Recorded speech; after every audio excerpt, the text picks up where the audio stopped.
These are the names of the sons of Israel who journeyed to Egypt with Jacob, each accompanied by his own household: Reuben, Simeon, Levi, and Judah; Issachar, Zebulun, and Benjamin; Dan and Naphtali; Gad and Asher.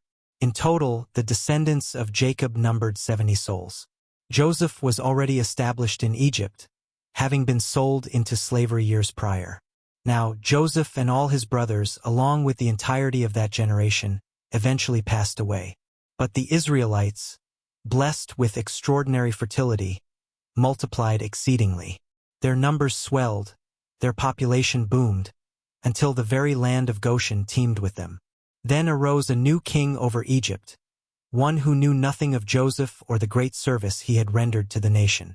He saw the burgeoning Israelite population not as a blessing, but as a potential threat.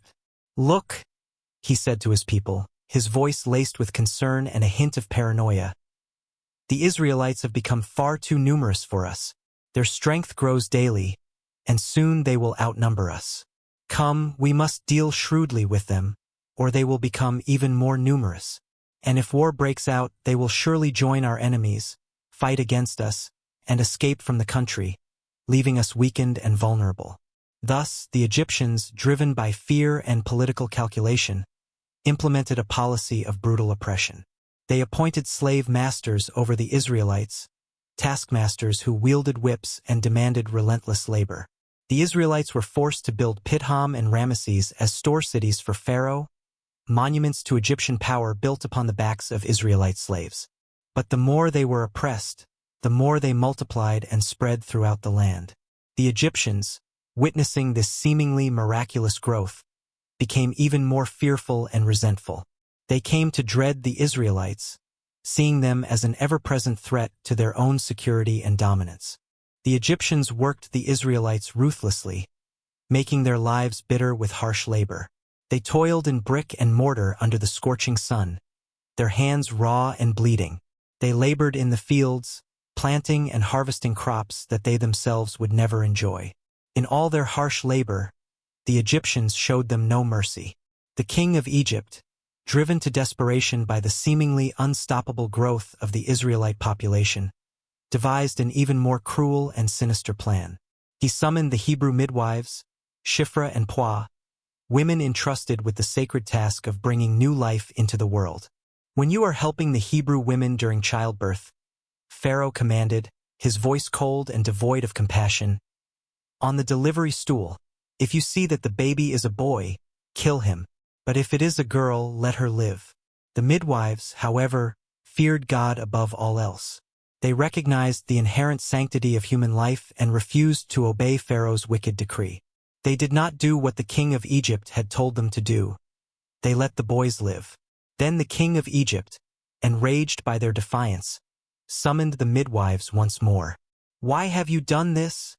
he demanded, his face contorted with fury. "Why have you let the boys live?"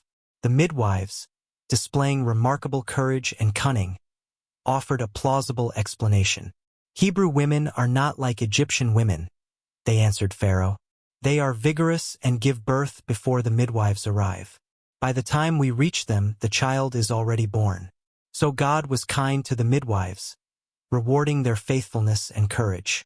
And the people increased and became even more numerous, spreading throughout the land like seeds scattered by the wind. And because the midwives feared God, he gave them families of their own, blessing them with children and grandchildren. Then Pharaoh, his rage knowing no bounds, gave this desperate order to all his people: "Every Hebrew boy that is born you must throw into the Nile, consigning him to a watery grave. But let every girl live, preserving her for our own purposes." Now, amidst this atmosphere of fear and oppression, a man of the tribe of Levi, Amram, married a Levite woman, Jochebed, and she conceived and gave birth to a son, a child of exceptional beauty. When she saw that he was a fine child, she hid him for 3 months, defying Pharaoh's decree at great personal risk. But when she could hide him no longer, knowing that discovery meant certain death for her son, she devised a plan, a desperate act of faith. She got a papyrus basket for him, carefully weaving it together with her own hands. She coated it with tar and pitch, sealing it against the waters of the Nile. Then she placed the child in it, cradling him one last time, and put it among the reeds along the bank of the great river. His sister, Miriam, stood at a distance, her young heart heavy with worry and fear, to see what would happen to him, to witness the fate of her beloved brother. Then Pharaoh's daughter, Batya, went down to the Nile to bathe, seeking respite from the oppressive heat of the Egyptian sun. Her attendants were walking along the riverbank, enjoying the cool breeze that swept across the water. She saw the basket among the reeds, a small, dark shape amidst the lush greenery, and her curiosity was piqued. She sent her female slave to get it, instructing her to bring it closer. She opened it, her heart pounding with anticipation, and saw the baby. He was crying, his tiny face contorted in distress, and she felt sorry for him, a wave of compassion washing over her. "This is one of the Hebrew babies," she said to herself, recognizing the child's heritage. Then his sister, Miriam, emboldened by a mixture of desperation and hope, approached Pharaoh's daughter. "Shall I go and get one of the Hebrew women to nurse the baby for you?" she asked, her voice trembling slightly. Pharaoh's daughter, moved by the child's vulnerability and perhaps by a flicker of empathy for the suffering of the Hebrew people, said, "Yes, go." So the girl went and got the baby's mother, Jochebed, leading her back to the princess with a prayer on her lips. Pharaoh's daughter, unaware that she was speaking to the child's own mother, said to her, "Take this baby and nurse him for me, and I will pay you. I will ensure that you are compensated for your time and effort." So the woman took the baby and nursed him, cradling him in her arms once more, her heart overflowing with gratitude and relief. When the child grew older, after he had been weaned and could eat solid food, she took him to Pharaoh's daughter, entrusting him to her care. And he became her son, raised in the royal court, surrounded by luxury and privilege. She named him Moses, a name that would echo through the ages, saying, "I drew him out of the water, rescued him from the depths of the Nile." One day, after Moses had grown up and become a man, he went out to where his own people were, venturing beyond the gilded walls of the palace to witness their suffering firsthand. He watched them at their hard labor, their bodies bent and broken under the weight of their burdens. He saw an Egyptian beating a Hebrew, one of his own people, striking him mercilessly. Looking this way and that, ensuring that no one was watching, and seeing no one, he killed the Egyptian, driven by a surge of righteous anger and a fierce loyalty to his kin. He hid him in the sand, concealing his act of defiance. The next day he went out again and saw two Hebrews fighting, their argument escalating into violence. He approached the one in the wrong, the aggressor, and challenged him. "Why are you hitting your fellow Hebrew?" he asked, his voice filled with disapproval. The man, resentful of Moses' interference, retorted, "Who made you ruler and judge over us? Are you thinking of killing me as you killed the Egyptian? Do you intend to silence me the same way you silenced him?" Then Moses was afraid, realizing that his act of violence had become known. He thought, "What I did must have become known. My secret is no longer safe." When Pharaoh heard of this, he was enraged and tried to kill Moses, seeking retribution for the death of the Egyptian official. But Moses, warned of Pharaoh's intentions, fled from Pharaoh, escaping the reach of his wrath. He went to live in Midian, seeking refuge in a foreign land, where he sat down by a well, weary and uncertain of his future. Now, a priest of Midian, Reuel, also known as Jethro, had 7 daughters, and they came to draw water and fill the troughs to water their father's flock, performing their daily chores with diligence and care. Some shepherds came along and drove them away, harassing the young women and attempting to steal their water. But Moses, witnessing their plight, got up and came to their rescue. He drove away the shepherds, defending the women and upholding their right to the well. He even drew water for them and watered their flock, displaying kindness and compassion to strangers in need. When the girls returned to Reuel, their father, he was surprised by their early return. "Why have you returned so early today?" he asked, noticing the unusual speed with which they had completed their task. They answered, "An Egyptian rescued us from the shepherds. He even drew water for us and watered the flock. And where is he? Reuel asked his daughters, his brow furrowed in concern. Why did you leave him? Invite him to have something to eat. Show him our hospitality and offer him food and drink. Moses, grateful for the kindness shown to him, agreed to stay with the man, accepting his offer of shelter and companionship. Reuel, in turn, gave his daughter Zipporah to Moses in marriage, forging a bond between the Hebrew exile and the Midianite priest. Zipporah gave birth to a son, and Moses named him Gershom, a name that reflected his own feelings of displacement and alienation. I have become a foreigner in a foreign land, he said, acknowledging his status as an outsider, an alien in a world that was not his own. During that long period, years stretching into decades, the king of Egypt died, passing away after a long and prosperous reign. But his death did not alleviate the suffering of the Israelites. The Israelites groaned in their slavery, their cries of anguish echoing across the land. They cried out, their voices rising in a chorus of pain and desperation. And their cry for help, born of their unbearable suffering, went up to God, reaching his ears in the heavens. God heard their groaning, the collective sigh of a people oppressed and enslaved. And he remembered his covenant with Abraham, with Isaac, and with Jacob, the promises he had made to their forefathers. So God looked on the Israelites, his heart filled with compassion for their plight, and was concerned about them, mindful of their suffering. Now Moses was tending the flock of Jethro, his father-in-law, the priest of Midian, fulfilling his responsibilities as a shepherd. And he led the flock to the far side of the wilderness, venturing into the desolate and untamed regions beyond the familiar pastures. He came to Horeb, the mountain of God, a place of ancient mystery and divine power. There, the angel of the Lord appeared to him in flames of fire from within a bush, a spectacle that defied explanation. Moses saw that though the bush was on fire, engulfed in flames, it did not burn up, remaining miraculously intact. So Moses thought, I will go over and see this strange sight, this extraordinary phenomenon. Why does the bush not burn up? What is the meaning of this miraculous display? When the Lord saw that he had gone over to look, drawn by curiosity and a sense of wonder, God called to him from within the bush, his voice booming across the wilderness. Moses, Moses, and Moses, startled and awestruck, answered, Here I am. Do not come any closer, God commanded, his voice resonating with power and authority. Take off your sandals, for the place where you are standing is holy ground, sanctified by my presence. Then he said, I am the God of your father, the God of Abraham, the God of Isaac, and the God of Jacob. I am the God of your ancestors, the one who has watched over your family for generations. At this, Moses hid his face, overcome with awe and reverence, because he was afraid to look at God, to gaze upon the face of the Almighty.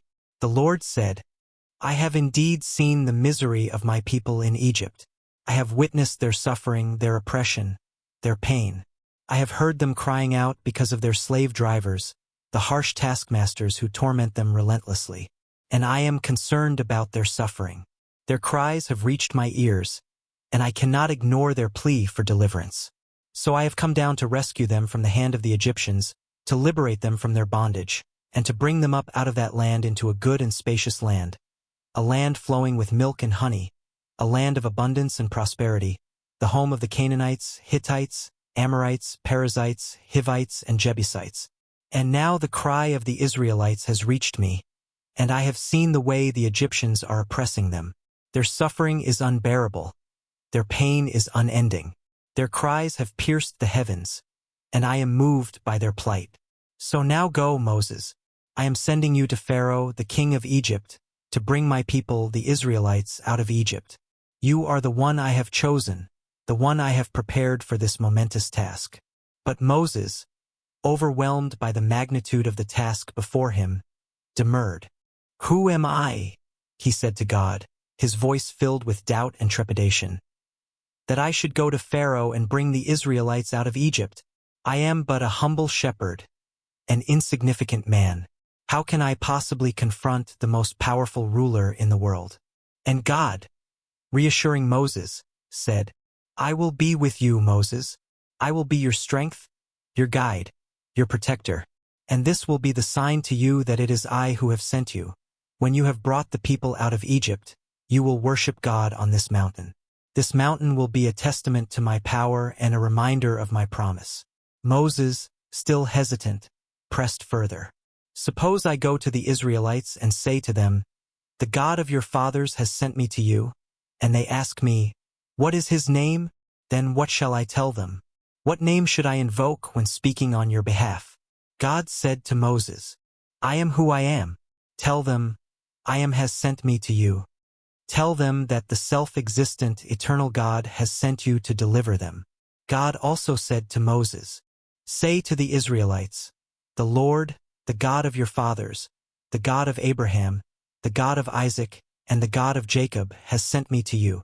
This is my name forever, the name you shall call me from generation to generation. This name is a reminder of my covenant and a testament to my faithfulness. Go, assemble the elders of Israel and say to them, the Lord, the God of your fathers, the God of Abraham, Isaac, and Jacob, appeared to me and said, I have watched over you and have seen what has been done to you in Egypt. I have witnessed your suffering and heard your cries. And I have promised to bring you up out of your misery in Egypt into the land of the Canaanites, Hittites, Amorites, Perizzites, Hivites, and Jebusites, a land flowing with milk and honey, a land of abundance and prosperity. The elders of Israel will listen to you, for they have been waiting for a sign, a promise of deliverance. Then you and the elders are to go to the king of Egypt and say to him, the Lord, the God of the Hebrews, has met with us. Let us take a 3-day journey into the wilderness to offer sacrifices to the Lord our God. Allow us to worship him in freedom and give thanks for his blessings. But I know that the king of Egypt will not let you go unless a mighty hand compels him. He will resist your pleas and harden his heart against your entreaties. So I will stretch out my hand and strike the Egyptians with all the wonders that I will perform among them. I will unleash my power upon the land, demonstrating my sovereignty over all creation.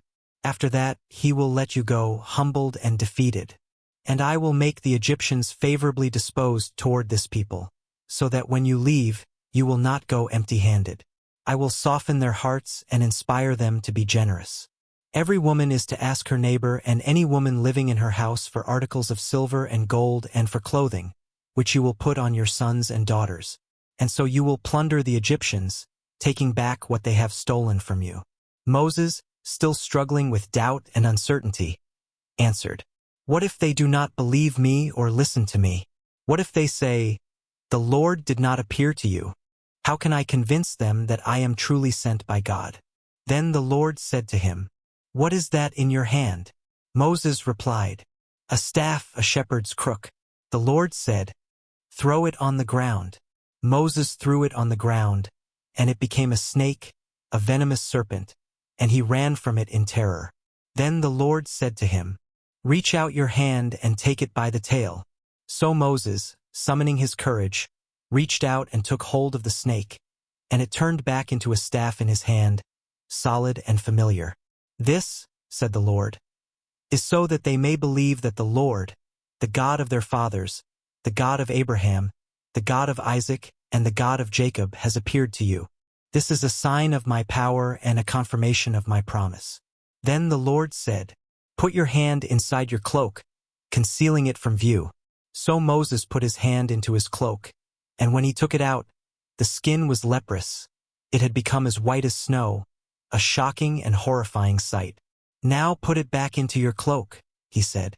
So Moses put his hand back into his cloak, and when he took it out, it was restored like the rest of his flesh, healed and whole. Then the Lord said, if they do not believe you or pay attention to the first sign, they may believe the second. These are signs of my healing power and a testament to my compassion. But if they do not believe these 2 signs or listen to you, take some water from the Nile and pour it on the dry ground. The water you take from the river will become blood on the ground, a sign of my judgment and a warning of the consequences of disobedience. Moses, still hesitant and insecure, said to the Lord, pardon your servant, Lord. I have never been eloquent, neither in the past nor since you have spoken to your servant. I am slow of speech and tongue. I am not a skilled orator, and I fear that I will not be able to communicate effectively." The Lord said to him, "Who gave human beings their mouths? Who makes them deaf or mute? Who gives them sight or makes them blind? Is it not I, the Lord? I am the creator of all, the giver of all gifts. Now go. I will help you speak and will teach you what to say. I will guide your words and empower your voice." But Moses, still burdened by his insecurities, said, "Pardon your servant, Lord. Please send someone else. Find another messenger, someone more capable and articulate." Then the Lord's anger burned against Moses, frustrated by his persistent reluctance. And he said, "What about your brother Aaron the Levite? I know he can speak well. He is eloquent and persuasive. He is already on his way to meet you, drawn by a divine calling, and he will be glad to see you. I will ensure that he welcomes you with open arms. You shall speak to him and put words in his mouth. I will help both of you speak and will teach you what to do. I will empower you both with my spirit and guide you in your actions. He will speak to the people for you, acting as your mouthpiece, and it will be as if he were your mouth, conveying your message with clarity and conviction, and as if you were God to him, inspiring him with your wisdom and authority. But take this staff in your hand, the staff that turned into a snake, so you can perform the signs with it, demonstrating my power to the people." Then Moses went back to Jethro, his father-in-law, and said to him, "Let me return to my own people in Egypt to see if any of them are still alive.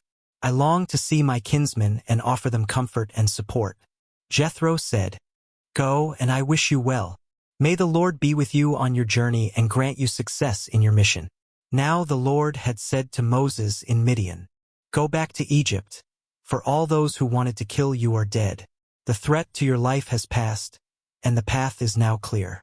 So Moses took his wife and sons, put them on a donkey, and started back to Egypt, his heart filled with a mixture of hope and apprehension.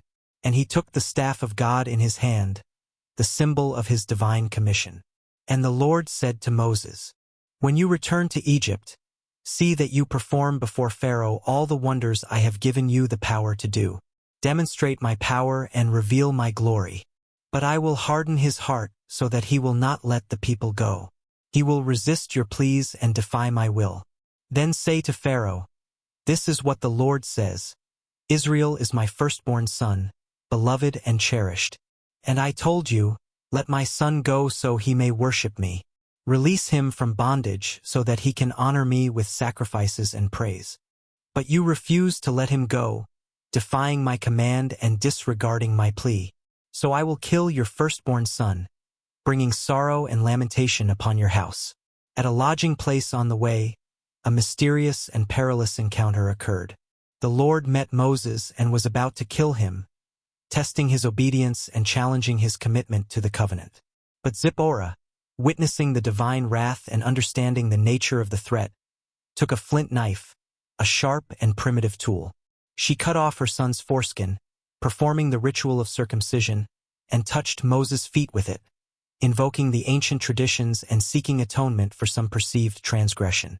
"Surely you are a bridegroom of blood to me," she said, acknowledging the bloody sacrifice and affirming the bond between her family and the covenant God. So the Lord let him alone, relenting from his wrath. At that time, she said, "bridegroom of blood," referring to circumcision, recognizing the significance of the ritual and its connection to the divine blessing. The Lord said to Aaron, "Go into the wilderness to meet Moses. He is returning to Egypt, and I will guide you to him." So he met Moses at the mountain of God, a place of divine encounters, and kissed him, a gesture of brotherly love and reconciliation. Then Moses told Aaron everything the Lord had sent him to say and also about all the signs he had commanded him to perform, sharing the divine mandate and empowering his brother with the knowledge of God's will. Moses and Aaron brought together all the elders of the Israelites, gathering them to hear the word of the Lord and witness the signs of his power. And Aaron told them everything the Lord had said to Moses, conveying the divine message with eloquence and passion. He also performed the signs before the people, demonstrating the Lord's power and confirming his divine commission. And they believed, their hearts filled with hope and their spirits uplifted by the promise of deliverance. And when they heard that the Lord was concerned about them and had seen their misery, they bowed down and worshipped, offering praise and thanksgiving to the God who had remembered them. Afterward, Moses and Aaron went to Pharaoh, the king of Egypt, the most powerful man in the world. "This is what the Lord, the God of Israel, says," they declared, standing before the mighty ruler. "Let my people go so that they may hold a festival to me in the wilderness. Release them from bondage so they can worship me in freedom." Pharaoh, arrogant and defiant, said, "Who is the Lord, that I should obey him and let Israel go? I do not know the Lord, and I will not let Israel go.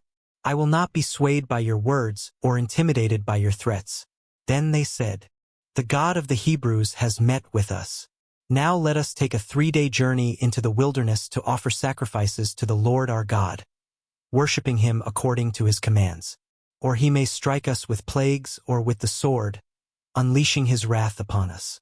But the king of Egypt, unmoved by their plea and hardened in his heart, said, "Moses and Aaron, why are you taking the people away from their labor? Get back to your work. Stop disrupting their routine and inciting rebellion."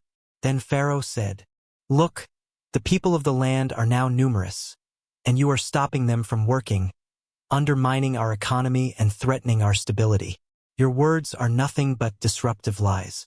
That same day, Pharaoh gave this order to the slave drivers and overseers in charge of the people. "You are no longer to supply the people with straw for making bricks. Let them go and gather their own straw, forcing them to work even harder. But require them to make the same number of bricks as before. Don't reduce the quota, expecting them to produce the same amount without any assistance. They are lazy. That is why they are crying out, 'Let us go and sacrifice to our God.' Make work harder for the people so that they keep working and pay no attention to lies. Keep them occupied and prevent them from rebelling." Then the slave drivers and the overseers went out and said to the people, "This is what Pharaoh says, I will not give you any more straw. Go and get your own straw wherever you can find it, scouring the fields and depleting your energy. But your work will not be reduced at all. You must still produce the same number of bricks, or you will face severe punishment." So the people scattered all over Egypt to gather stubble to use for straw, enduring even greater hardship and deprivation. The slave drivers kept pressing them, demanding impossible feats. "Complete the work required of you for each day just as when you had straw. Do not fall behind, or you will face the consequences." And Pharaoh's slave drivers beat the Israelite overseers they had appointed, punishing them for the shortcomings of the people. "Why haven't you met your quota of bricks yesterday or today as before?" they demanded, their voices filled with anger and contempt. Then the Israelite overseers went and appealed to Pharaoh, seeking relief from their unbearable burden. "Why have you treated your servants this way?" they pleaded. "Your servants are given no straw, yet we are told, 'Make bricks.' Your servants are being beaten, but the fault is with your own people." Pharaoh, unmoved by their suffering, said, "Lazy, that's what you are, lazy. That is why you keep saying, 'Let us go and sacrifice to the Lord.' Now get to work. You will not be given any straw, yet you must produce your full quota of bricks. Meet my demands or face the consequences." The Israelite overseers realized they were in trouble when they were told, "You are not to reduce the number of bricks required of you for each day. You must fulfill your quota or face severe punishment." When they left Pharaoh, their hearts heavy with despair, they found Moses and Aaron waiting to meet them. And they said, "May the Lord look on you and judge you. You have made us obnoxious to Pharaoh and his officials and have put a sword in their hand to kill us. You have incited their anger and jeopardized our lives." Moses, deeply troubled by the worsening situation, returned to the Lord and said, "Why, Lord? Why have you brought trouble on this people? Is this why you sent me? Has my mission only made things worse? Ever since I went to Pharaoh to speak in your name, he has brought trouble on this people, increasing their burden and intensifying their suffering. and you have not rescued your people at all, leaving them to endure even greater misery. Then the Lord said to Moses, "Now you will see what I will do to Pharaoh. Because of my mighty hand, he will let them go, compelled by my power. Because of my mighty hand, he will drive them out of his country, forced to release them." God also said to Moses, "I am the Lord. I am the self-existent, eternal God, the source of all creation and the ruler of all nations. I appeared to Abraham, to Isaac, and to Jacob as God Almighty, revealing myself to them in power and majesty. But by my name the Lord, the covenant name that signifies my faithfulness and love, I did not make myself fully known to them, reserving the fullness of my revelation for this moment. I also established my covenant with them, promising to give them the land of Canaan, where they resided as foreigners, sojourners in a land not yet their own. Moreover, I have heard the groaning of the Israelites, whom the Egyptians are enslaving, and I have remembered my covenant, reaffirming my commitment to deliver them. Therefore say to the Israelites, I am the Lord, and I will bring you out from under the yoke of the Egyptians, liberating you from their oppression. I will free you from being slaves to them, breaking the chains that bind you. And I will redeem you with an outstretched arm and with mighty acts of judgment, demonstrating my power and revealing my glory. With an outstretched arm and through mighty acts of judgment, I will embrace you as my cherished people, and I shall be your God. In that moment you will understand and acknowledge that I am the Lord, your God, who has delivered you from the oppressive yoke of the Egyptians. I will lead you to the land that I solemnly promised with a raised hand to give to Abraham, Isaac, and Jacob. This land I will bestow upon you as your rightful inheritance. I am the Lord. Moses, with unwavering faith, relayed these divine pronouncements to the Israelites.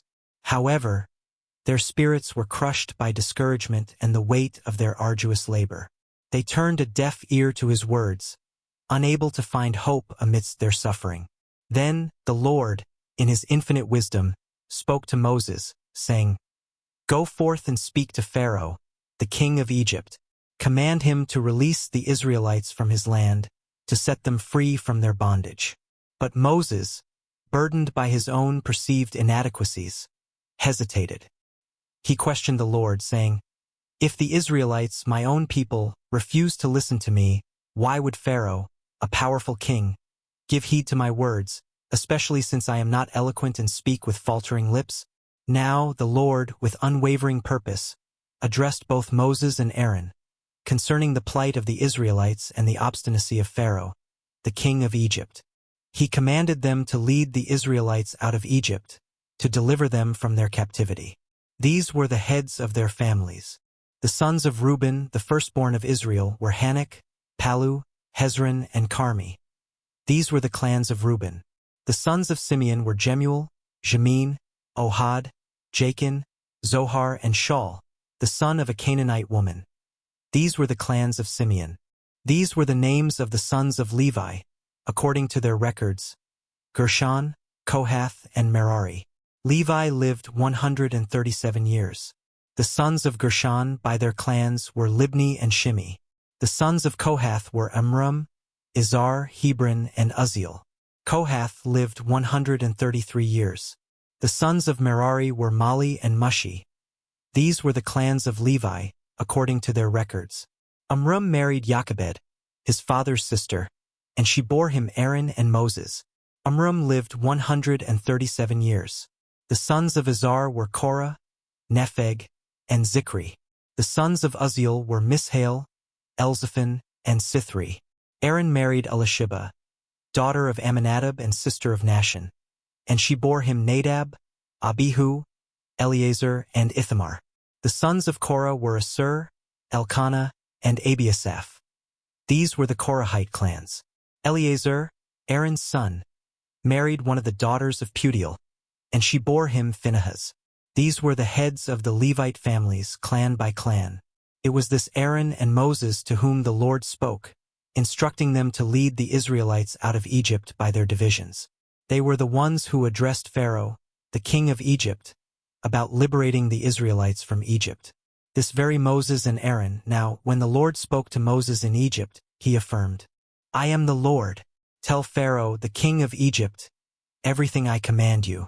But Moses, still wrestling with his self-doubt, pleaded with the Lord, saying, Since I speak with faltering lips, why would Pharaoh listen to me? Then the Lord reassured Moses, saying, See, I have made you like God to Pharaoh, and your brother Aaron will be your prophet. You shall speak all that I command you, and your brother Aaron shall tell Pharaoh to let the Israelites go out of his country. But I will harden Pharaoh's heart, and though I multiply my signs and wonders in Egypt, he will not listen to you. Then I will lay my hand on Egypt and bring my divisions, my people, the Israelites, out of it with mighty acts of judgment. And the Egyptians shall know that I am the Lord when I stretch out my hand against Egypt and bring the Israelites out from among them. Moses and Aaron, obedient to the divine will, acted precisely as the Lord commanded them.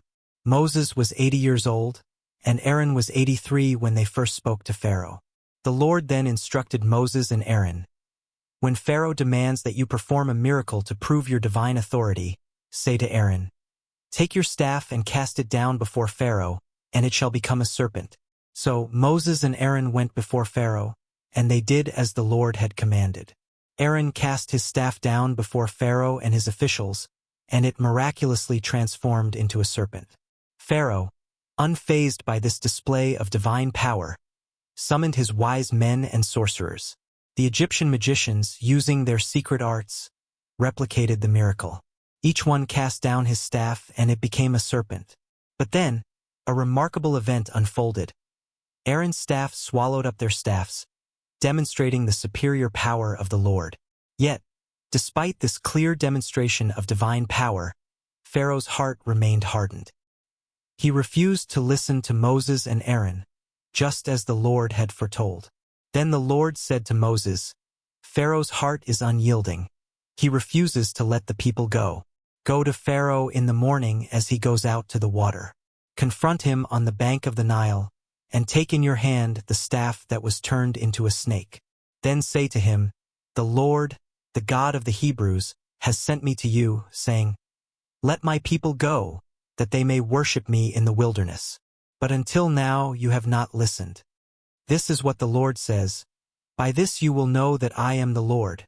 With the staff that is in my hand I will strike the water of the Nile, and it will be changed into blood. The fish in the Nile will die, and the river will stink. The Egyptians will not be able to drink its water.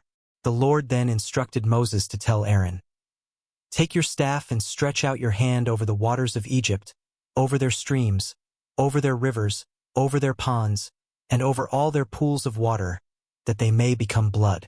And there shall be blood throughout all the land of Egypt, both in buckets of wood and pitchers of stone. Moses and Aaron, in faithful obedience, carried out the Lord's command. He raised his staff in the presence of Pharaoh and his officials and struck the water of the Nile, and all the water in the river was transformed into blood.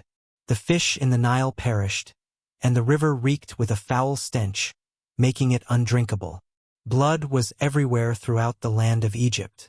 But the Egyptian magicians, employing their secret arts, managed to replicate this plague, further hardening Pharaoh's heart. He refused to heed the warning from Moses and Aaron, just as the Lord had predicted. Instead, he turned away, returning to his palace, and did not take even this dire warning to heart. Driven by thirst, all the Egyptians dug along the Nile to find potable water, as they could no longer drink from the river. 7 days passed after the Lord struck the Nile. Then the Lord spoke to Moses, saying, Go to Pharaoh and say to him, This is what the Lord says, Let my people go, so that they may worship me. If you refuse to let them go, then I will plague your whole country with frogs. The Nile will teem with frogs. They will come up into your palace and your bedroom and onto your bed, into the houses of your officials and on your people, and into your ovens and kneading troughs. The frogs will come up on you and your people and all your officials. But then the Lord said to Moses, Tell Aaron, Stretch out your hand with your staff over the streams and canals and ponds, and make frogs come up on the land of Egypt. So Aaron stretched out his hand over the waters of Egypt, and the frogs came up and covered the land. The magicians, undeterred, used their secret arts to mimic this plague, also bringing frogs upon the land of Egypt. Pharaoh, increasingly distressed, summoned Moses and Aaron and pleaded, "Pray to the Lord to take the frogs away from me and my people, and I will let your people go to offer sacrifices to the Lord." Moses, seizing the opportunity, said to Pharaoh, "I leave to you the honor of setting the time for me to pray for you and your officials and your people, that you and your houses may be rid of the frogs, except for those that remain in the Nile." "Tomorrow," Pharaoh said. Moses replied, "It will be as you say, so that you may know there is no one like the Lord our God. The frogs will leave you and your houses, your officials and your people. They will remain only in the Nile." After Moses and Aaron left Pharaoh, Moses cried out to the Lord about the frogs he had brought on Pharaoh. And the Lord, in his compassion, answered Moses' prayer. The frogs died in the houses, in the courtyards, and in the fields. The Egyptians piled them into heaps, and the land reeked of their decay. But when Pharaoh saw that there was relief, he hardened his heart once more and refused to listen to Moses and Aaron, just as the Lord had foretold. Then the Lord instructed Moses, "Tell Aaron, stretch out your staff and strike the dust of the ground, so that the dust will become gnats throughout the land of Egypt." They obeyed, and when Aaron stretched out his hand with the staff and struck the dust of the ground, gnats swarmed on people and animals. All the dust throughout the land of Egypt became gnats. The magicians, humbled, tried to produce gnats by their secret arts, but they could not. The gnats were everywhere, tormenting people and animals. The magicians confessed to Pharaoh, "This is the finger of God." But Pharaoh's heart remained unyielding, and he refused to listen, just as the Lord had said. Then the Lord instructed Moses, "Get up early in the morning and confront Pharaoh as he goes to the river and say to him, 'This is what the Lord says. Let my people go, so that they may worship me. If you do not let my people go, I will send swarms of flies on you and your officials, on your people and into your houses. The houses of the Egyptians will be full of flies, even the ground will be covered with them. But on that day I will deal differently with the land of Goshen, where my people live. No swarms of flies will be there, so that you will know that I, the Lord, am in this land. I will make a distinction between my people and your people. This sign will occur tomorrow." And the Lord did as he had promised. Dense swarms of flies invaded Pharaoh's palace and the houses of his officials. Throughout Egypt, the land was ruined by the flies. Distraught, Pharaoh summoned Moses and Aaron and said, "Go, sacrifice to your God here in the land." But Moses, with unwavering conviction, replied, "That would not be right. The sacrifices we offer the Lord our God would be detestable to the Egyptians. And if we offer sacrifices that are detestable in their eyes, will they not stone us? We must take a 3-day journey into the wilderness to offer sacrifices to the Lord our God, as he commands us." Pharaoh, attempting to compromise, said, "I will let you go to offer sacrifices to the Lord your God in the wilderness, but you must not go very far. Now pray for me." Moses, wary of Pharaoh's deceitful nature, answered, "As soon as I leave you, I will pray to the Lord, and tomorrow the flies will leave Pharaoh and his officials and his people. Only let Pharaoh be sure that he does not act deceitfully again by not letting the people go to offer sacrifices to the Lord." Then Moses departed from Pharaoh and prayed to the Lord. And the Lord, in his grace, granted Moses' request. The flies vanished from Pharaoh and his officials and his people. Not a single fly remained. But this time, too, Pharaoh hardened his heart and refused to let the people go. Then the Lord instructed Moses, "Go to Pharaoh and say to him, 'This is what the Lord, the God of the Hebrews, says. Let my people go, so that they may worship me. If you refuse to let them go and continue to hold them back, the hand of the Lord will bring a terrible plague on your livestock in the field, on your horses, donkeys, and camels, and on your cattle, sheep, and goats. But the Lord will make a distinction between the livestock of Israel and that of Egypt, so that no animal belonging to the Israelites will die.'" The Lord set a time and said, "Tomorrow the Lord will do this in the land." And the next day the Lord fulfilled his promise. All the livestock of the Egyptians perished, but not one animal belonging to the Israelites died. Pharaoh, unable to deny the evidence, investigated and found that not even one of the animals of the Israelites had died. Yet his heart remained unyielding, and he refused to let the people go.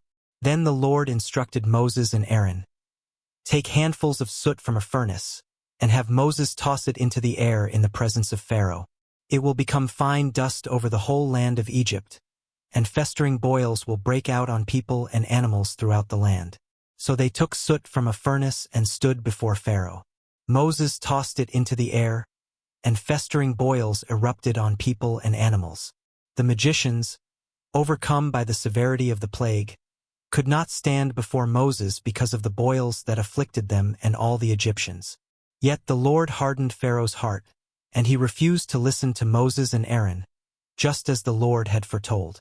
Then the Lord instructed Moses, "Get up early in the morning, confront Pharaoh and say to him, 'This is what the Lord, the God of the Hebrews, says. Let my people go, so that they may worship me, or this time I will send the full force of my plagues against you and against your officials and your people, so you may know that there is no one like me in all the earth. For by now I could have stretched out my hand and struck you and your people with a plague that would have wiped you off the earth. But I have raised you up for this very purpose, that I might show you my power and that my name might be proclaimed in all the earth. You still set yourself against my people and will not let them go. Therefore, at this time tomorrow I will send the worst hailstorm that has ever fallen on Egypt, from the day it was founded till now. Give an order now to bring your livestock and everything you have in the field to a place of shelter, because the hail will fall on every person and animal that has not been brought in and is still out in the field, and they will die." Those officials of Pharaoh who revered the word of the Lord heeded the warning and hurried to bring their slaves and livestock inside. But those who disregarded the word of the Lord left their slaves and livestock in the field to face the impending storm. Then the Lord instructed Moses, "Stretch out your hand toward the sky, so that hail will fall all over Egypt, on people and animals and on everything growing in the fields of Egypt." When Moses stretched out his staff toward the sky, the Lord unleashed a torrent of thunder and hail, and lightning flashed down to the ground. The Lord rained hail upon the land of Egypt, a storm of unprecedented intensity. Hail fell and lightning flashed back and forth, the worst storm in all the land of Egypt since it had become a nation. Throughout Egypt, the hail struck everything in the fields, both people and animals. It beat down everything growing in the fields and stripped every tree bare. The only place spared from the devastation was the land of Goshen, where the Israelites dwelled. Pharaoh, finally broken by the magnitude of the disaster, summoned Moses and Aaron. "This time I have sinned," he confessed. "The Lord is in the right, and I and my people are in the wrong. Pray to the Lord, for we have had enough thunder and hail." "I will let you go. You don't have to stay any longer," Moses replied. "When I have gone out of the city, I will spread out my hands in prayer to the Lord. The thunder will stop, and there will be no more hail, so you may know that the earth is the Lord's. But I know that you and your officials still do not fear the Lord God." The flax and barley were destroyed since the barley had headed and the flax was in bloom. The wheat and spelt, however, were spared because they ripen later. Then Moses departed from Pharaoh and went out of the city. He spread out his hands toward the Lord, and the thunder and hail ceased, and the rain no longer poured down on the land. But when Pharaoh saw that the rain and hail and thunder had stopped, he hardened his heart once more, sinning again. He and his officials remained stubborn and unyielding. So Pharaoh's heart was hard, and he refused to let the Israelites go, just as the Lord had foretold through Moses. Then the Lord said to Moses, "Go to Pharaoh, for I have hardened his heart and the hearts of his officials so that I may perform these signs of mine among them, that you may tell your children and grandchildren how I dealt harshly with the Egyptians and how I performed my signs among them, and that you may know that I am the Lord." So Moses and Aaron went to Pharaoh and said to him, "This is what the Lord, the God of the Hebrews, says, How long will you refuse to humble yourself before me? Let my people go so that they may worship me. If you refuse to let them go, I will bring locusts into your country tomorrow. They will cover the face of the ground so that it cannot be seen. They will devour what little you have left after the hail, including every tree that is growing in your fields. They will fill your houses and those of all your officials and all the Egyptians. Something neither your parents nor your ancestors have ever seen from the day they settled in this land till now." Then Moses turned and left Pharaoh. Pharaoh's officials, growing increasingly alarmed, pleaded with him, "How long will this man be a snare to us? Let the people go so that they may worship the Lord their God. Do you not yet realize that Egypt is ruined?" Then Moses and Aaron were summoned back to Pharaoh. "Go, worship the Lord your God," he conceded. "But tell me who will be going." Moses answered, "We will go with our young and our old, with our sons and our daughters, and with our flocks and herds, because we are to celebrate a festival to the Lord." Pharaoh, growing suspicious, retorted, "The Lord be with you if I let you go along with your women and children. Clearly you are bent on evil. No, have only the men go and worship the Lord, since that's what you have been asking for." Then Moses and Aaron were driven out from Pharaoh's presence. Aaron was driven from Pharaoh's presence. Then the Lord spoke to Moses, instructing him to stretch out his hand over Egypt, so that locusts would swarm across the land and devour every growing thing in the fields, everything that had been spared by the hail. Moses obeyed, stretching out his staff over Egypt. The Lord unleashed a powerful east wind that blew across the land all that day and all that night. By morning, the wind had carried with it a massive swarm of locusts. They invaded all of Egypt, settling down in every area of the country in unimaginable numbers. Never before had there been such a plague of locusts, nor would there ever be again. They blanketed the ground, a living carpet so thick it turned the earth black. They devoured everything that remained after the hail, stripping the fields bare and consuming the fruit on the trees. Nothing green remained, not on tree nor plant, throughout the entire land of Egypt. Pharaoh, witnessing this devastation, quickly summoned Moses and Aaron. "I have sinned against the Lord your God and against you," he confessed, his voice laced with desperation. "Now, forgive my sin once more, and pray to the Lord your God to take this deadly plague away from me."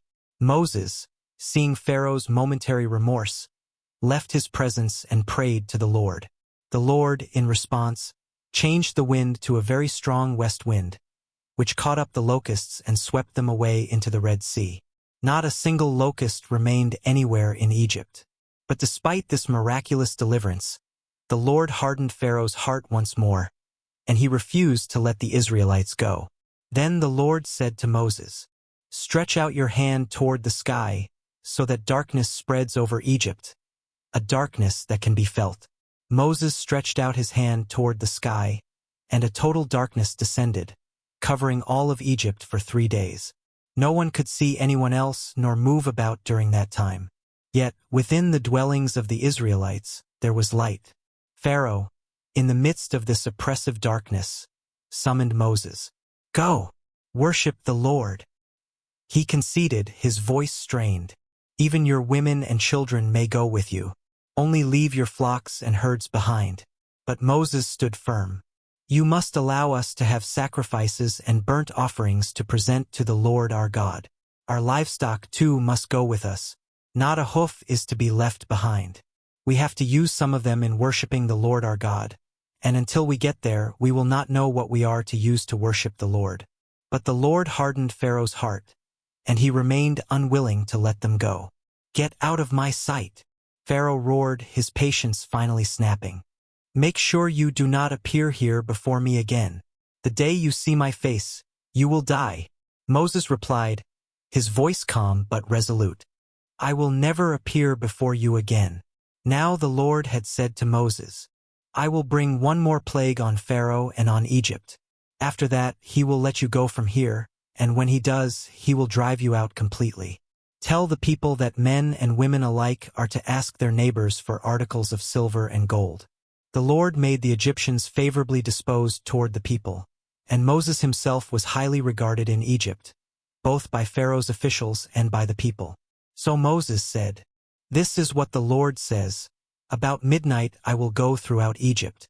Every firstborn son in Egypt will die, from the firstborn son of Pharaoh who sits on the throne, to the firstborn son of the female slave who is at her hand mill, and all the firstborn of the cattle as well.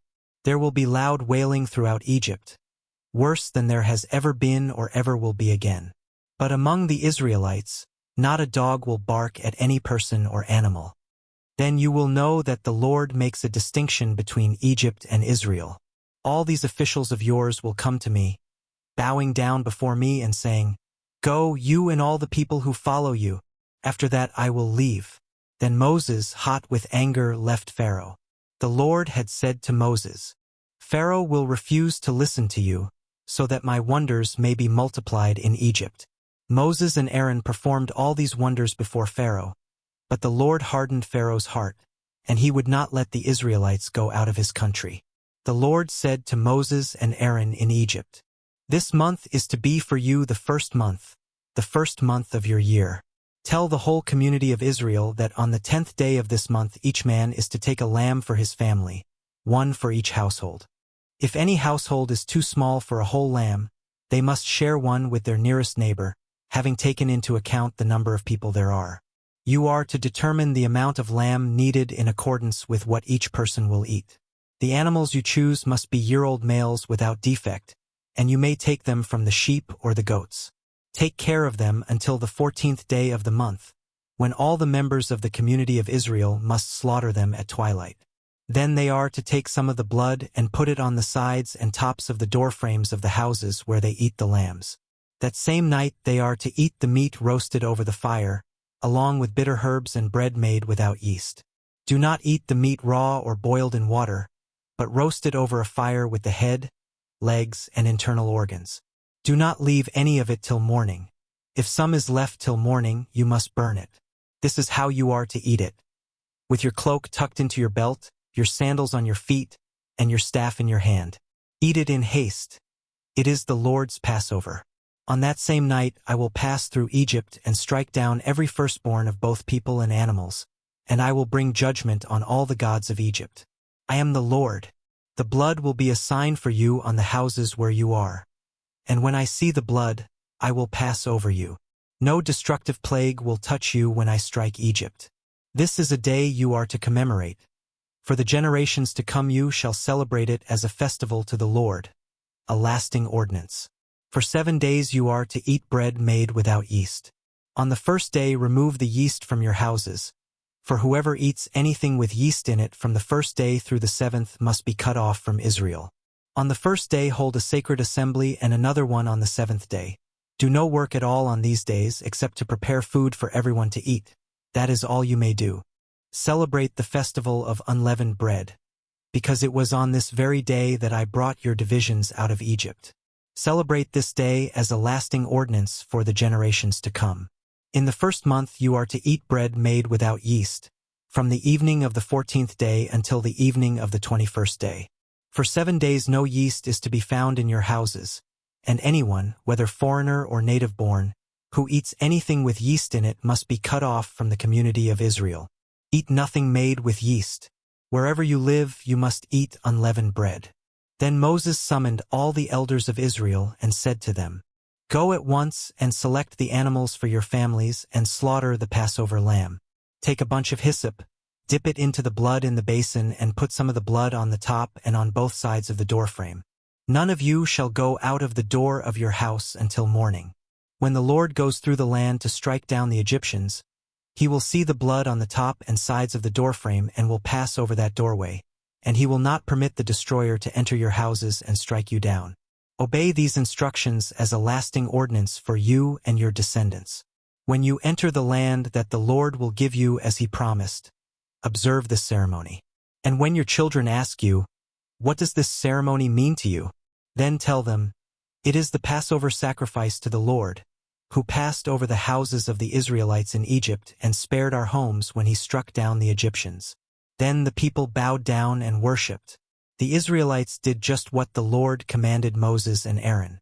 At midnight the Lord struck down all the firstborn in Egypt, from the firstborn of Pharaoh who sat on the throne to the firstborn of the prisoner who was in the dungeon, and the firstborn of all the livestock as well. Pharaoh and all his officials and all the Egyptians got up during the night, and there was loud wailing in Egypt, for there was not a house without someone dead. During the night Pharaoh summoned Moses and Aaron and said, "Up, Leave my people, you and the Israelites. Go, worship the Lord as you have requested. Take your flocks and herds as you have said, and go. And also bless me." The Egyptians urged the people to hurry and leave the country, for otherwise they said, "We will all die." So the people took their dough before the yeast was added and carried it on their shoulders in kneading troughs wrapped in clothing. The Israelites did as Moses instructed and asked the Egyptians for articles of silver and gold and for clothing. The Lord had made the Egyptians favorably disposed toward the people, and they gave them what they asked for. So they plundered the Egyptians. The Israelites journeyed from Ramesses to Succoth. There were about 600,000 men on foot, besides women and children. Many other people went up with them, and also large droves of livestock, both flocks and herds. With the dough the Israelites had brought from Egypt, they baked loaves of unleavened bread. The dough was without yeast because they had been driven out of Egypt and did not have time to prepare food for themselves. Now the length of time the Israelite people lived in Egypt was 430 years. At the end of the 430 years, to the very day, all the Lord's divisions left Egypt. Because the Lord kept vigil that night to bring them out of Egypt, on this night all the Israelites are to keep vigil to honor the Lord for the generations to come. The Lord said to Moses and Aaron, "These are the regulations for the Passover meal. No foreigner may eat it. Any slave you have bought may eat it after you have circumcised him, but a temporary resident or a hired worker may not eat it. It must be eaten inside the house. Take none of the meat outside the house. Do not break any of the bones. The whole community of Israel must celebrate it. A foreigner residing among you who wants to celebrate the Lord's Passover must have all the males in his household circumcised. Then he may take part like one born in the land. No uncircumcised male may eat it. The same law applies both to the native-born and to the foreigner residing among you." All the Israelites did just what the Lord had commanded Moses and Aaron. And on that very day the Lord brought the Israelites out of Egypt by their divisions. The Lord said to Moses, "Consecrate to me every firstborn male. The first offspring of every womb among the Israelites belongs to me, whether human or animal." Then Moses said to the people, "Commemorate this day, the day you came out of Egypt, out of the land of slavery, because the Lord brought you out of it with a mighty hand. Eat nothing containing yeast. Today, in the month of Aviv, you are leaving. When the Lord brings you into the land of the Canaanites, Hittites, Amorites, Hivites, and Jebusites, the land he swore to your ancestors to give you, a land flowing with milk and honey, you are to observe this ceremony in this month. For 7 days eat bread made without yeast, and on the 7th day hold a festival to the Lord. Eat unleavened bread during those 7 days. Nothing with yeast in it is to be seen among you, nor shall any yeast be seen anywhere within your borders. On that day tell your son, 'I do this because of what the Lord did for me when I came out of Egypt.' This observance will be for you like a sign on your hand and a reminder on your forehead that this law of the Lord is to be on your lips. For the Lord brought you out of Egypt with his mighty hand. You must keep this ordinance at the appointed time year after year. After the Lord brings you into the land of the Canaanites and gives it to you as he promised on oath to you and your ancestors, you are to give over to the Lord the first offspring of every womb. All the firstborn males of your livestock belong to the Lord.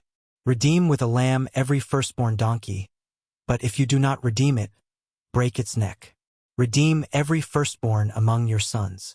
In days to come, when your son asks you, 'What does this mean?' say to him, 'With a mighty hand the Lord brought us out of Egypt, out of the land of slavery. When Pharaoh stubbornly refused to let us go, the Lord killed the firstborn of both people and animals in Egypt. This is why I sacrifice to the Lord the first male offspring of every womb and redeem each of my firstborn sons. And it will be like a sign on your hand and a symbol on your forehead that the Lord brought us out of Egypt with his mighty hand.' When Pharaoh let the people go, God did not lead them on the road through the Philistine country, though that was shorter. For God said, 'If they face war, they might change their minds and return to Egypt.' So God led the people around by the desert road toward the Red Sea. The Israelites went up out of Egypt ready for battle. Moses took the bones of Joseph with him because Joseph had made the Israelites swear an oath. He had said, 'God will surely come to your aid, and then you must carry my bones up with you from this place.' After leaving Sukkot, they camped at Etham on the edge of the desert. By day the Lord went ahead of them in a pillar of cloud to guide them on their way, and by night in a pillar of fire to give them light, so that they could travel by day or night. Neither the pillar of cloud by day nor the pillar of fire by night left its place in front of the people. Then the Lord said to Moses, "Tell the Israelites to turn back and encamp near Pi-Hahiroth, between Migdol and the sea. They are to encamp by the sea, directly opposite Baal-zephon. Pharaoh will think, 'The Israelites are wandering around the land in confusion, hemmed in by the desert, and I will harden Pharaoh's heart, and he will pursue them. But I will gain glory for myself through Pharaoh and all his army, and the Egyptians will know that I am the Lord.'" So the Israelites did this. When the king of Egypt was told that the people had fled, Pharaoh and his officials changed their minds about them and said, "What have we done? We have let the Israelites go and have lost their services." So he had his chariot made ready and took his army with him. He took 600 of the best chariots, along with all the other chariots of Egypt, with officers over all of them. The Lord hardened the heart of Pharaoh king of Egypt, so that he pursued the Israelites, who were marching out boldly. The Egyptians, all Pharaoh's horses and chariots, horsemen and troops, pursued the Israelites and overtook them as they camped by the sea near Pi-Hahiroth, opposite Baal-zephon. As Pharaoh approached, the Israelites looked up, and there were the Egyptians marching after them. They were terrified and cried out to the Lord. They said to Moses, "Was it because there were no graves in Egypt that you brought us to the desert to die? What have you done to us by bringing us out of Egypt? Didn't we say to you in Egypt, 'Leave us alone. Let us serve the Egyptians'? It would have been better for us to serve the Egyptians than to die in the desert." Moses answered the people, "Do not be afraid. Stand firm, and you will see the deliverance the Lord will bring you today. The Egyptians you see today you will never see again. The Lord will fight for you. You need only to be still." Then the Lord said to Moses, "Why are you crying out to me? Tell the Israelites to move on. Raise your staff and stretch out your hand over the sea to divide the water, so that the Israelites can go through the sea on dry ground. I will harden the hearts of the Egyptians so that they will go in after them. And I will gain glory through Pharaoh and all his army, through his chariots and his horsemen. The Egyptians will know that I am the Lord when I gain glory through Pharaoh, his chariots and his horsemen." Then the angel of God, who had been traveling in front of Israel's army, withdrew and went behind them. The pillar of cloud also moved from in front and stood behind them, coming between the armies of Egypt and Israel. Throughout the night the cloud brought darkness to the one side and light to the other side. So neither went near the other all night long. Then Moses stretched out his hand over the sea, and all that night the Lord drove the sea back with a strong east wind and turned it into dry land. The waters were divided, and the Israelites went through the sea on dry ground, with a wall of water on their right and on their left. The Egyptians pursued them, and all Pharaoh's horses and chariots and horsemen followed them into the sea. And the horsemen followed them into the sea. During the last watch of the night, as darkness clung to the world before the dawn, the Lord, in his infinite power and majesty, looked down from the pillar of fire and cloud upon the advancing Egyptian army. A wave of divine energy swept over them, throwing their ranks into utter chaos and confusion. He jammed the wheels of their chariots, as if unseen hands were twisting the axles and tangling the spokes. The once smooth ride became a bone-jarring struggle, making driving exceedingly difficult. Panic began to grip the Egyptian soldiers. "Let's get away from the Israelites," one cried out, his voice filled with fear. "The Lord is fighting for them against Egypt." Then the Lord spoke to Moses, his voice resonating with command. "Stretch out your hand over the sea, so that the waters may flow back over the Egyptians, their chariots and their horsemen." Without hesitation, Moses extended his hand over the turbulent sea. As the first rays of daybreak pierced the horizon, the sea began to return to its natural place. The Egyptians, desperate to escape, found themselves fleeing directly into the path of the approaching water. The Lord swept them relentlessly into the churning sea. The waters crashed down, engulfing the chariots and the horsemen, erasing any trace of their presence. The entire army of Pharaoh, so confident and powerful just hours before, vanished beneath the waves. Not one of them survived the Lord's wrath. But the Israelites, protected by divine intervention, continued their passage through the sea on dry ground. The walls of water remained steadfast on their right and on their left, a miraculous testament to God's power and unwavering protection. That day, the Lord decisively saved Israel from the clutches of the Egyptians. As the Israelites emerged on the opposite shore, they witnessed a chilling sight. The bodies of the Egyptian soldiers washed up on the sand, a stark reminder of the power they had just witnessed. Israel saw the mighty hand of the Lord displayed against the Egyptians. The people were filled with awe and reverence. Fear of the Lord washed over them, and they put their trust in him and in Moses, his faithful servant. Then, with hearts overflowing with gratitude and awe, Moses and the Israelites sang a song of praise to the Lord, a triumphant anthem celebrating their deliverance. I will sing to the Lord, for he is highly exalted. Both horse and driver he has hurled into the sea. The Lord is my strength and my defense. He has become my salvation. He is my God, and I will praise him, my father's God, and I will exalt him. The Lord is a warrior. The Lord is his name. Pharaoh's chariots and his army he has hurled into the sea. The best of Pharaoh's officers are drowned in the Red Sea. The deep waters have covered them. They sank to the depths like a stone. Your right hand, O Lord, was majestic in power. Your right hand, O Lord, shattered the enemy. In the greatness of your majesty you threw down those who opposed you. You unleashed your burning anger. It consumed them like stubble. By the blast of your nostrils the waters piled up. The surging waters stood up like a wall. The deep waters congealed in the heart of the sea. The enemy boasted, I will pursue, I will overtake them, I will divide the spoils.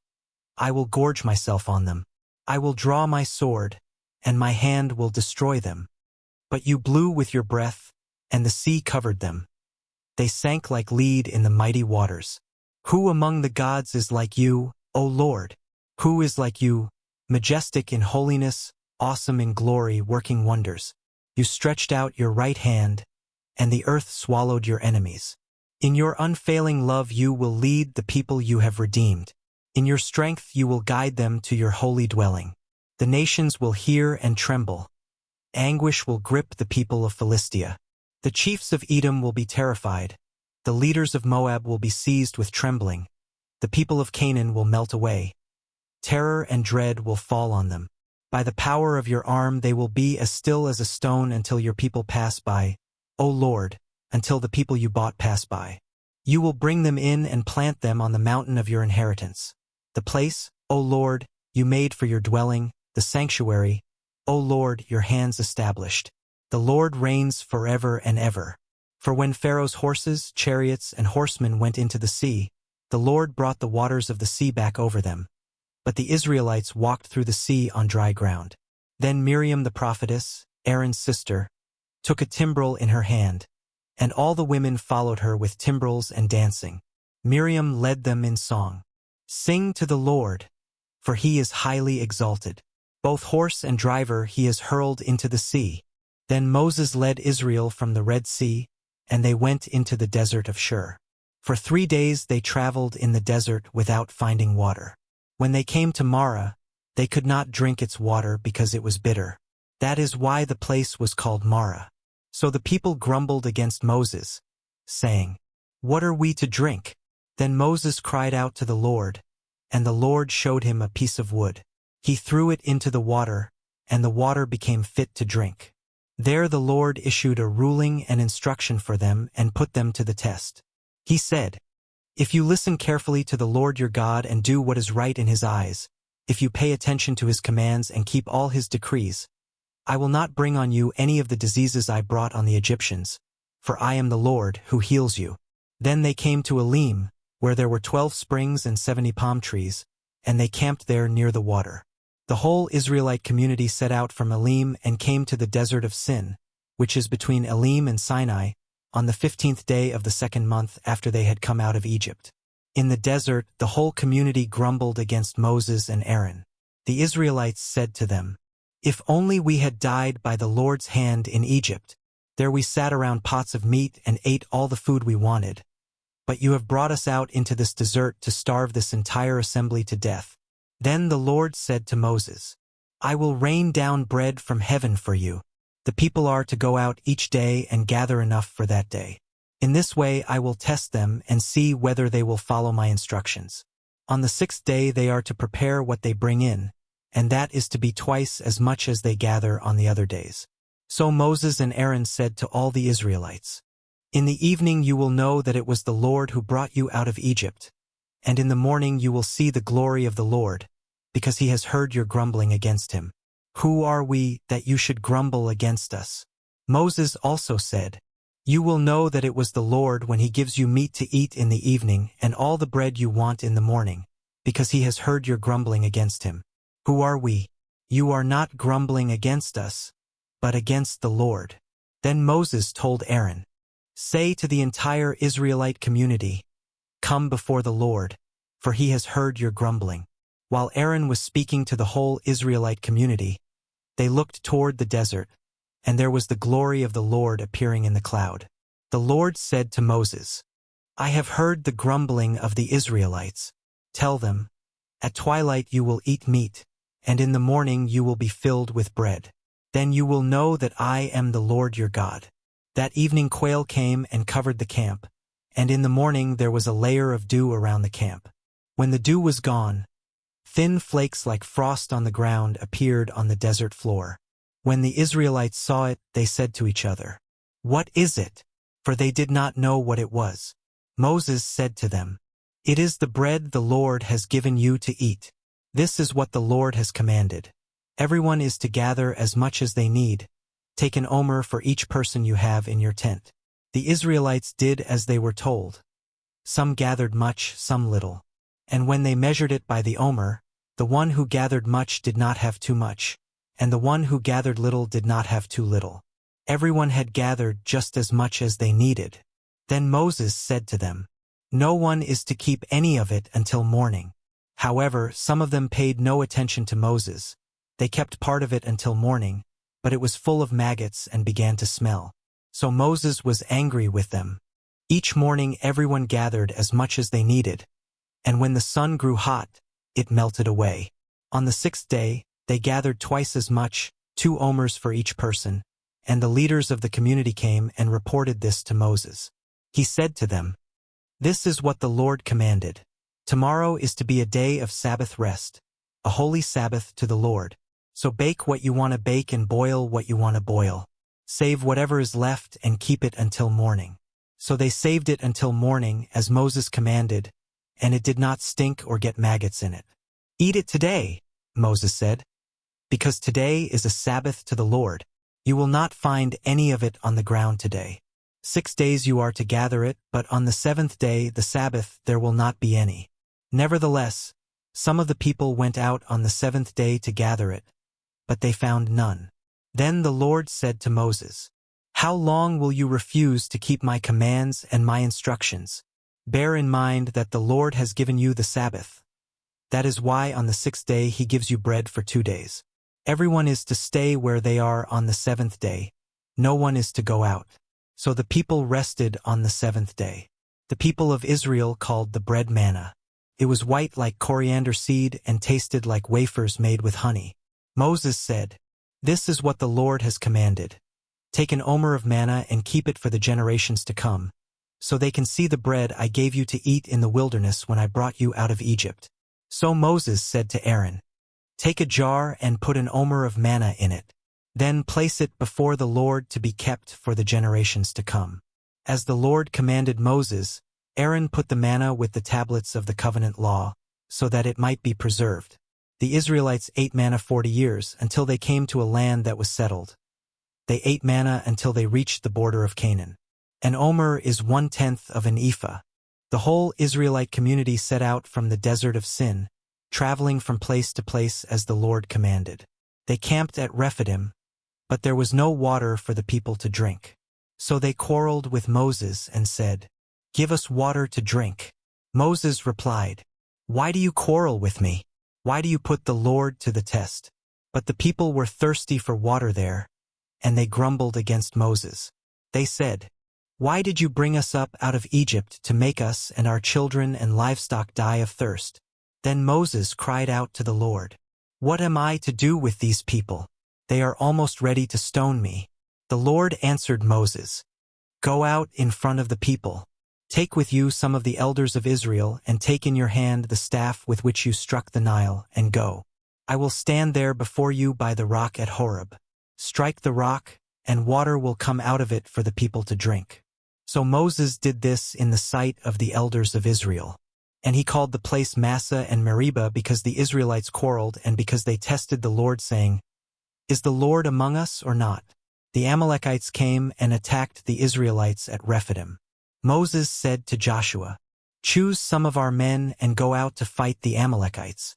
Tomorrow I will stand on top of the hill with the staff of God in my hands." So Joshua fought the Amalekites as Moses had ordered, and Moses, Aaron, and Hur went to the top of the hill.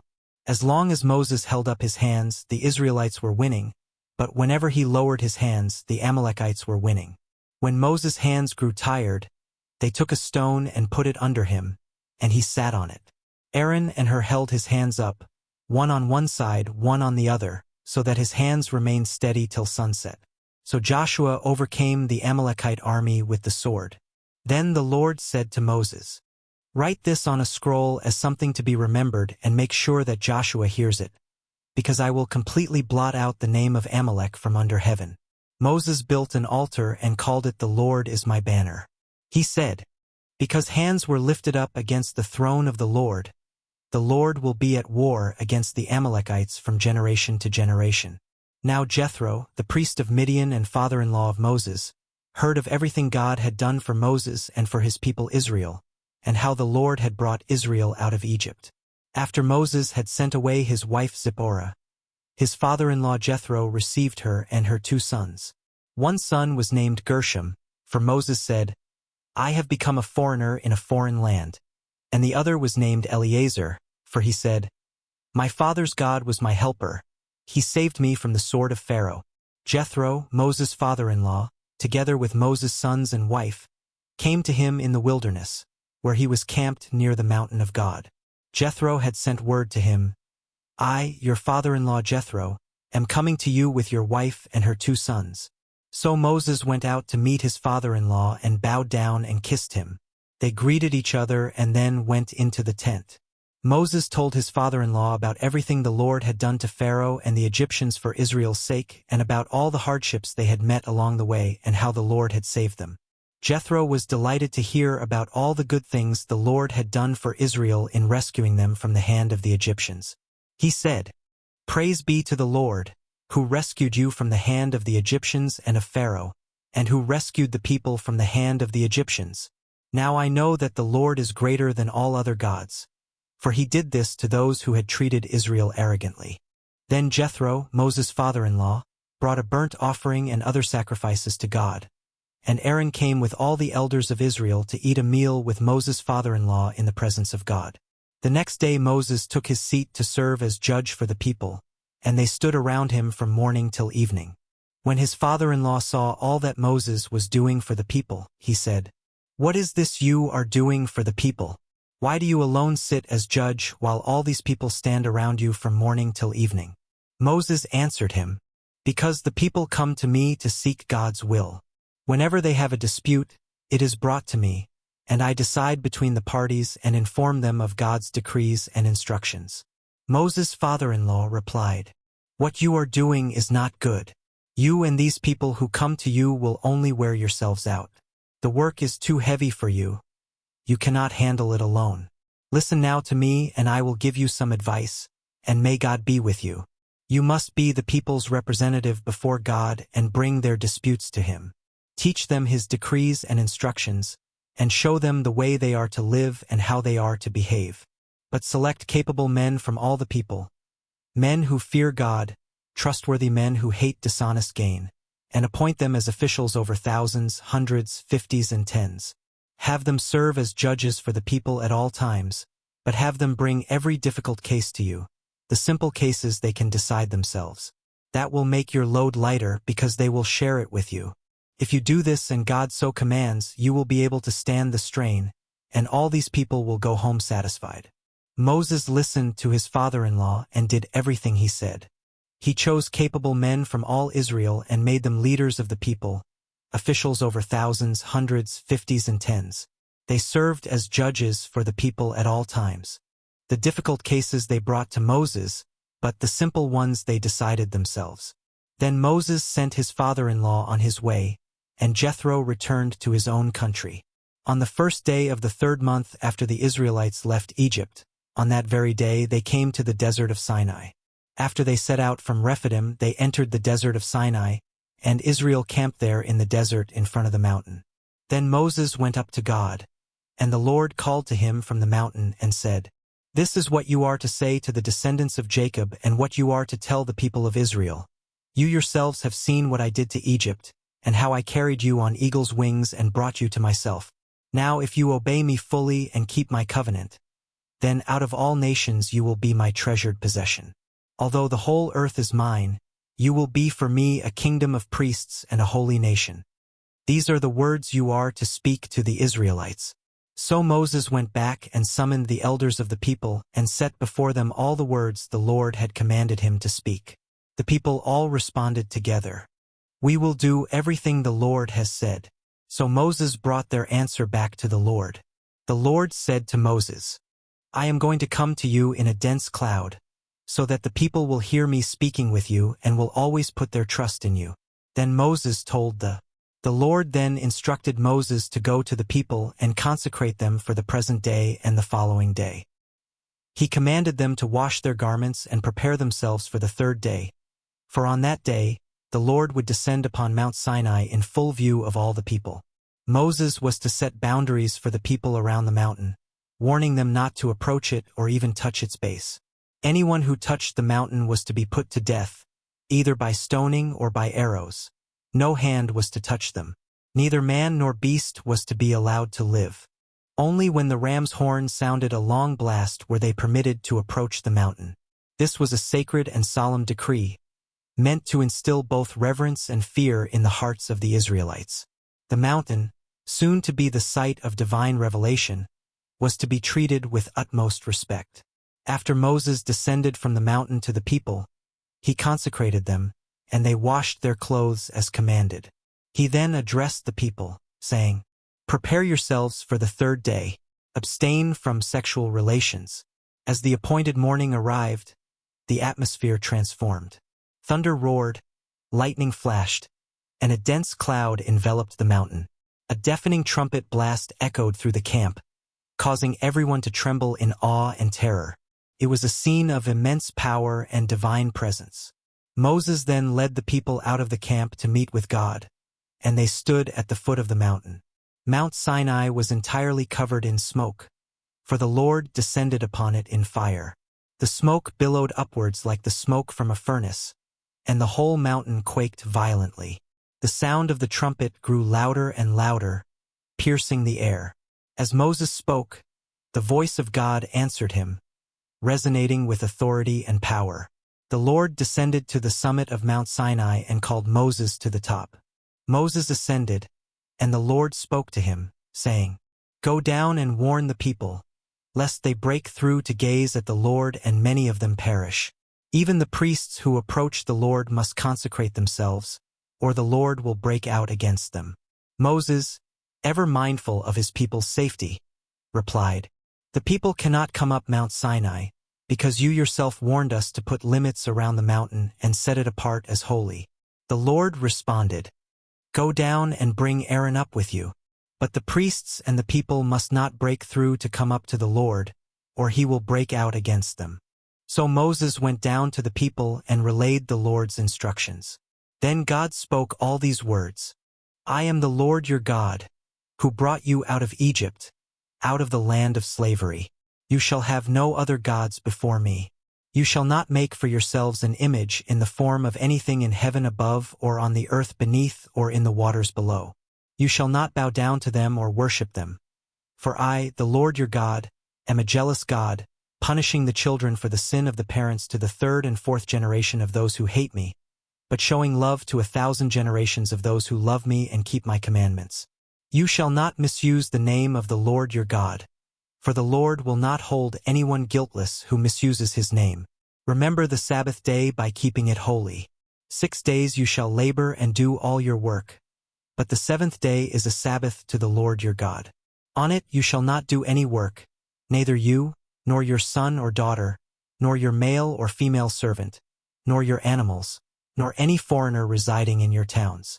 For in 6 days the Lord made the heavens and the earth, the sea, and all that is in them, but he rested on the 7th day. Therefore the Lord blessed the Sabbath day and made it holy. Honor your father and your mother, so that you may live long in the land the Lord your God is giving you. You shall not murder. You shall not commit adultery. You shall not steal. You shall not give false testimony against your neighbor. You shall not covet your neighbor's house. You shall not covet your neighbor's wife, or his male or female servant, his ox or donkey, or anything that belongs to your neighbor. When the people witnessed the thunder and lightning, heard the trumpet, and saw the mountain enveloped in smoke, they trembled with fear. They remained at a distance and pleaded with Moses. Speak to us yourself, and we will listen. But do not have God speak to us, or we will die. Moses reassured them. Do not be afraid. God has come to test you, so that the fear of God will be with you to keep you from sinning.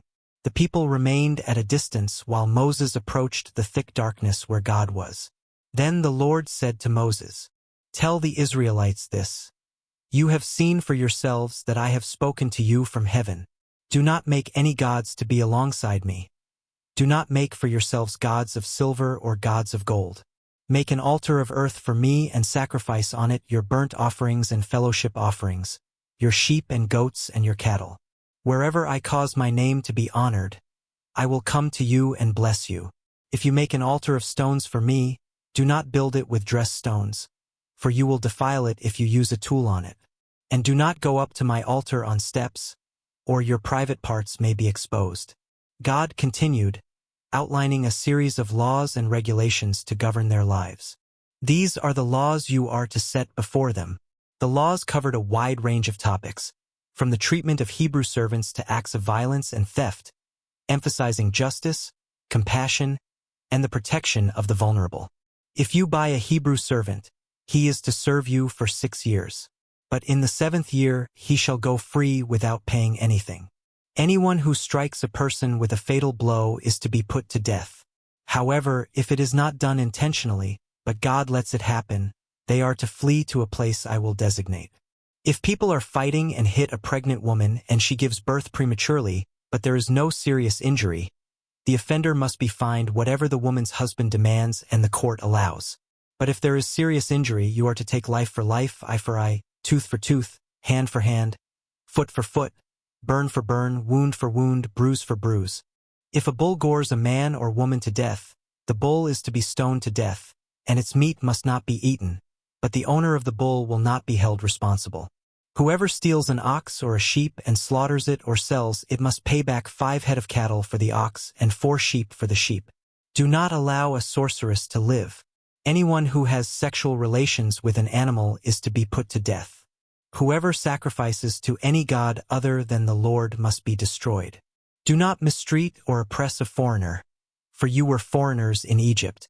Do not take advantage of the widow or the fatherless. If you lend money to one of my people among you who is needy, do not treat it like a business deal. Charge no interest. If you take your neighbor's cloak as a pledge, return it by sunset. Do not blaspheme God or curse the ruler of your people. Do not hold back offerings from your granaries or your vats. You must give me the firstborn of your sons. Do the same with your cattle and your sheep. Do not spread false reports. Do not help a guilty person by being a malicious witness. Do not follow the crowd in doing wrong. Do not accept a bribe, for a bribe blinds those who see and twists the words of the innocent. For 6 years you are to sow your fields and harvest the crops, but during the 7th year let the land lie unplowed and unused. Then the poor among your people may get food from it, and the wild animals may eat what is left. Be careful to do everything I have said to you. Do not invoke the names of other gods. Do not let them be heard on your lips. God then reiterated the importance of the annual festivals. 3 times a year you are to celebrate a festival to me. Celebrate the festival of unleavened bread. Celebrate the festival of harvest. Celebrate the festival of ingathering. Finally, God promised divine protection and guidance. See, I am sending an angel ahead of you to guard you along the way and to bring you to the place I have prepared. Pay attention to him and listen to what he says. Do not rebel against him. He will not forgive your rebellion, since my name is in him. If you listen carefully to what he says and do all that I say, I will be an enemy to your enemies and will oppose those who oppose you. My angel will go ahead of you and bring you into the land of the Amorites, Hittites, Perizzites, Canaanites, Hivites, and Jebusites, and I will wipe them out. Do not bow down before their gods or worship them or follow their practices. You must demolish them and break their sacred stones to pieces. Worship the Lord your God, and his blessing will be on your food and water. I will take away sickness from among you, and none will miscarry or be barren in your land. I will grant you a full lifespan in your land. I will send my terror ahead of you, and I will throw into confusion every nation you encounter. I will make all your enemies turn their backs and run. I will dispatch the hornet ahead of you to drive out the Hivites, Canaanites, and Hittites from your path. However, I will not expel them all in a single year, lest the land become desolate and the wild animals become too numerous for you to manage. Little by little, I will drive them out before you, until you have increased sufficiently to take full possession of the land. I will establish your borders from the Red Sea to the Mediterranean Sea, and from the desert to the Euphrates River. I will deliver into your hands the people who dwell in the land, and you will drive them out before you. Do not make any covenant with them or with their gods. Do not allow them to reside in your land, or they will tempt you to sin against me. For the worship of their gods will certainly become a snare to you. Then the Lord spoke to Moses, Come up to the Lord, you and Aaron, Nadab and Abihu, and 70 of the elders of Israel. You are to worship at a distance, but Moses alone is to approach the Lord. The others must not come near, and the people may not come up with him. When Moses went and related to the people all the Lord's words and decrees, they responded with one voice, Everything the Lord has spoken we will do. Moses then wrote down all the words of the Lord. Early the next morning, he erected an altar at the foot of the mountain, along with 12 pillars representing the 12 tribes of Israel. He then sent young Israelite men, who offered burnt offerings and sacrificed young bulls as fellowship offerings to the Lord. Moses took half of the blood and put it in basins, and the other half he sprinkled against the altar. Then he took the book of the covenant and read it aloud to the people. They responded, All that the Lord has spoken we will do, and we will be obedient. Moses then took the blood, sprinkled it on the people and declared, This is the blood of the covenant that the Lord has made with you in accordance with all these words. Moses, Aaron, Nadab, Abihu, and the 70 elders of Israel ascended the mountain. There they beheld the God of Israel. Under his feet was something like a pavement made of lapis lazuli, as brilliant blue as the sky itself. Yet God did not raise his hand against these leaders of the Israelites. They saw God, and they ate and drank in his presence. The Lord then called to Moses, Come up to me on the mountain and remain here, and I will give you the tablets of stone with the law and the commandments which I have written for their instruction. So Moses set out with Joshua his aide, and Moses ascended the mountain of God. He instructed the elders, Wait here for us until we return to you. Aaron and Hur are with you. Let anyone who has a dispute approach them. When Moses ascended the mountain, the cloud covered it, and the glory of the Lord settled upon Mount Sinai. For 6 days the cloud enveloped the mountain, and on the 7th day the Lord called to Moses from within the cloud.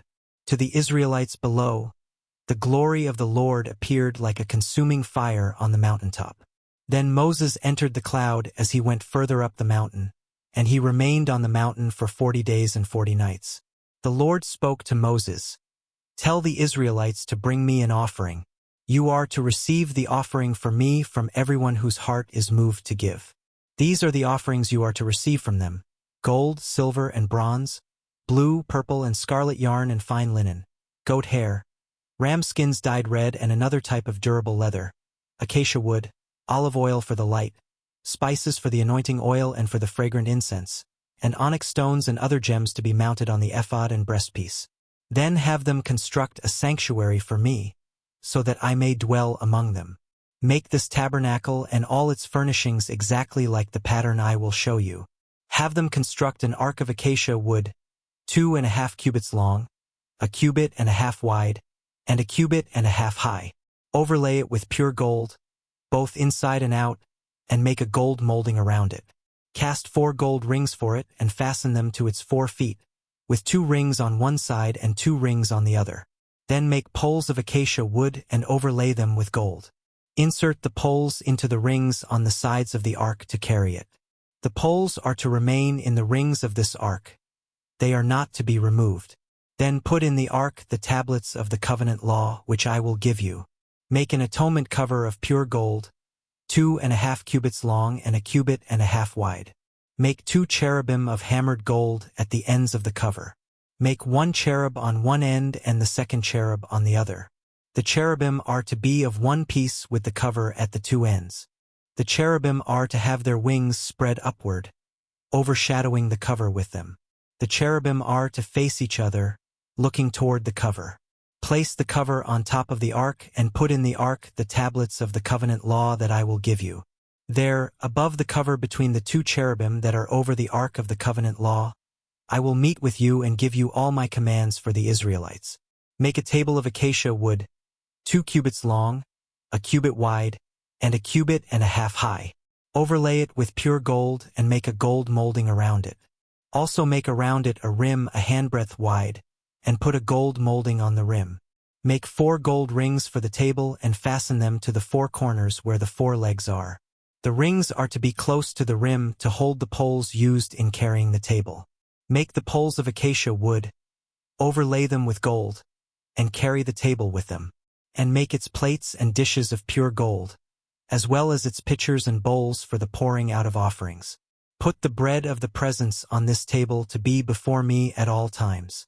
Make a lampstand of pure gold. Hammer out its base and shaft, and make its flower-like cups, buds, and blossoms of one piece with them.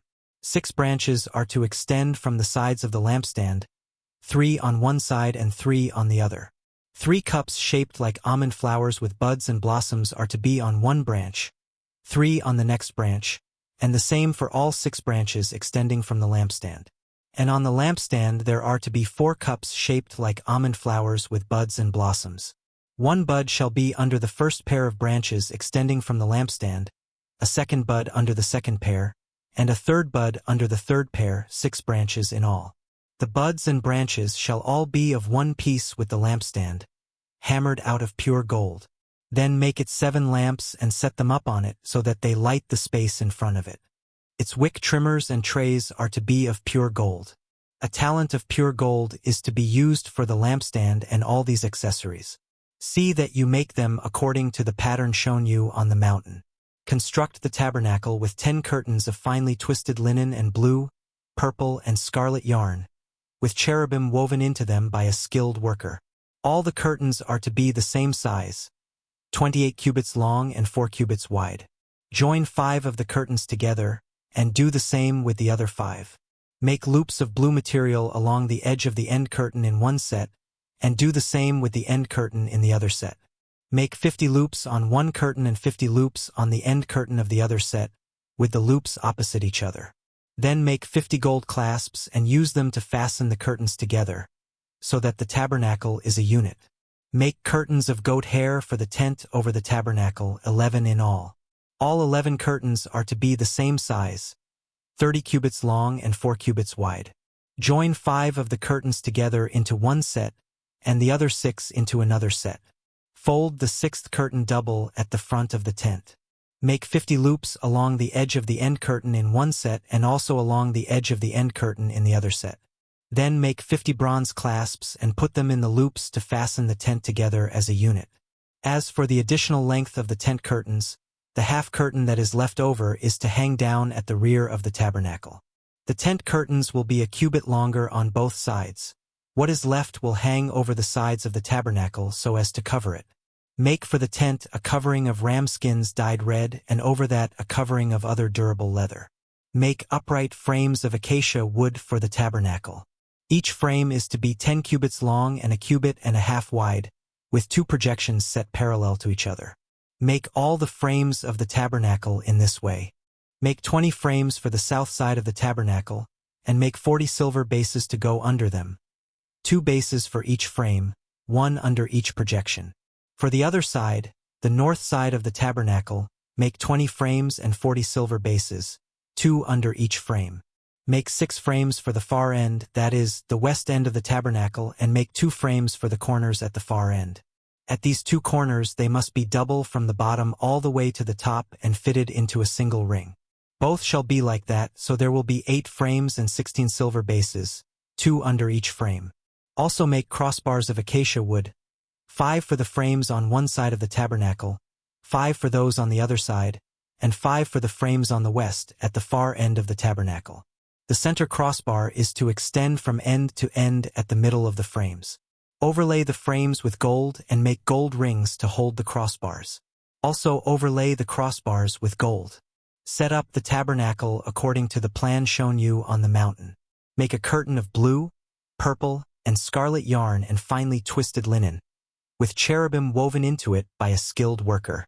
Hang it with gold hooks on 4 posts of acacia wood overlaid with gold and standing on 4 silver bases. Hang the curtain from the clasps and place the Ark of the Covenant Law behind the curtain. The curtain will separate the holy place from the most holy place. Put the atonement cover on the Ark of the Covenant Law in the most holy place. Place the table outside the curtain on the north side of the tabernacle, and put the lampstand opposite it on the south side. For the entrance to the tent, make a curtain of blue, purple, and scarlet yarn and finely twisted linen, the work of an embroiderer. Make gold hooks for this curtain and 5 posts of acacia wood overlaid with gold and cast 5 bronze bases for them. Build an altar of acacia wood, 3 cubits high. It is to be square, 5 cubits long and 5 cubits wide. Make a horn at each of the 4 corners so that the horns and the altar are of one piece, and overlay the altar with bronze. Make all its utensils of bronze, its pots to remove the ashes, and its shovels, sprinkling bowls, meat forks, and fire pans. Make a grating for it, a bronze network, and make a bronze ring at each of the 4 corners of the network. Put it under the ledge of the altar so that it is halfway up the altar. Make poles of acacia wood for the altar and overlay them with bronze.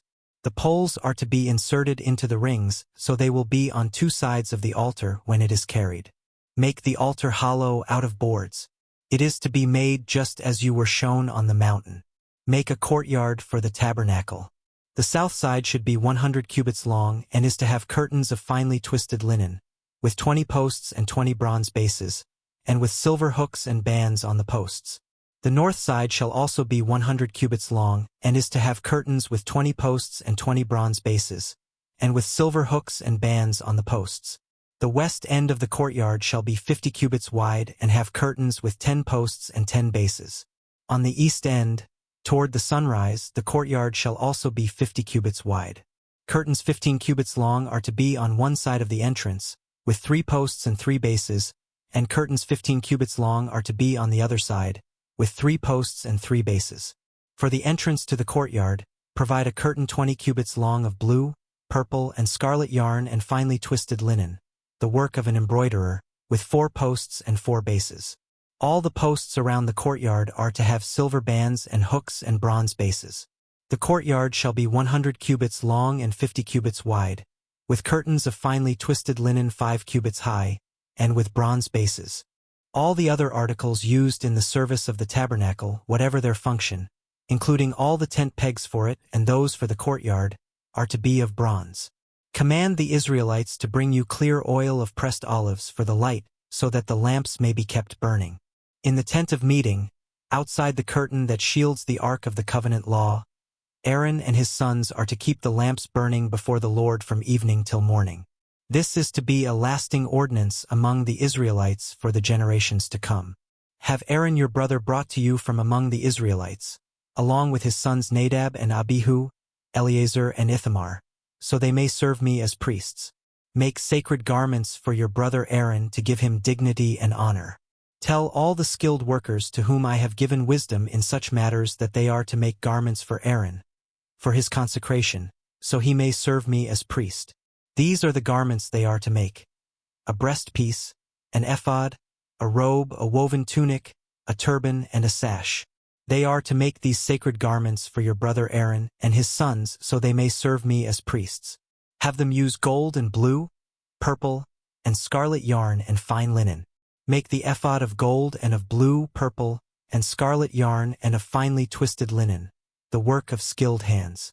It is to have 2 shoulder pieces attached to 2 of its corners so it can be fastened.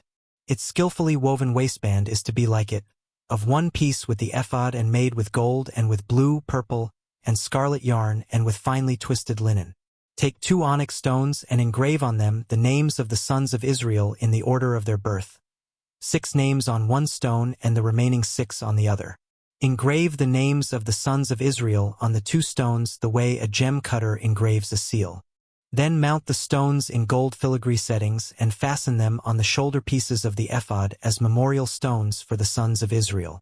Aaron is to bear the names on his shoulders as a memorial before the Lord. Make gold filigree settings and 2 braided chains of pure gold, like a rope, and attach the chains to the settings. Fashion a breastpiece for making decisions, the work of skilled hands. Make it like the ephod, of gold and of blue, purple, and scarlet yarn and finely twisted linen. It is to be square, a span long and a span wide, and folded double. Then mount 4 rows of precious stones on it. The first row shall be carnelian, chrysolite, and beryl. The second row shall be turquoise, lapis lazuli, and emerald. The third row shall be jacinth, agate, and amethyst. The fourth row shall be topaz, onyx, and jasper. Mount them in gold filigree settings. There are to be 12 stones, 1 for each of the names of the sons of Israel, each engraved like a seal with the name of one of the 12 tribes. For the breastpiece make braided chains of pure gold, like a rope. Make 2 gold rings for it and fasten them to 2 corners of the breastpiece. Fasten the 2 gold chains to the rings at the corners of the breastpiece, and the other ends of the chains to the 2 settings, attaching them to the shoulder pieces of the ephod at the front. Make 2 gold rings and attach them to the other 2 corners of the breastpiece on the inside edge, next to the ephod. Make 2 more gold rings and attach them to the bottom of the shoulder pieces on the front of the ephod, close to the seam just above the waistband of the ephod. The rings of the breastpiece are to be tied to the rings of the ephod with blue cord, connecting it to the waistband so that the breastpiece will not swing out from the ephod. Whenever Aaron enters the holy place, he will bear the names of the sons of Israel over his heart on the breastpiece of decision as a continuing memorial before the Lord. He will bear the names of the sons of Israel over his heart on the breastpiece of decision as a continuing memorial before the Lord. Moreover, you shall place the Urim and the Thummim in the breastpiece, so they may be over Aaron's heart whenever he enters the presence of the Lord. Thus Aaron will always bear the means of making decisions for the Israelites over his heart before the Lord. Craft the robe of the ephod entirely of blue cloth, ensuring a seamless and dignified appearance. At its center, create an opening for the head, reinforcing it with a woven edge like a collar to prevent tearing. This thoughtful addition will safeguard the garment's integrity through repeated use. Around the hem of the robe, meticulously fashion pomegranates of blue, purple, and scarlet yarn. Alternate these vibrant fruits with gold bells, creating a rhythmic and visually stunning design.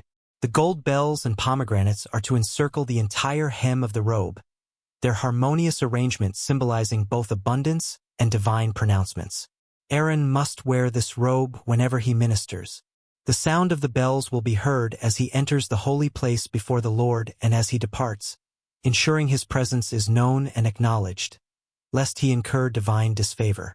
Fashion a plate of pure gold and engrave upon it, as on a seal, the inscription, "Holy to the Lord."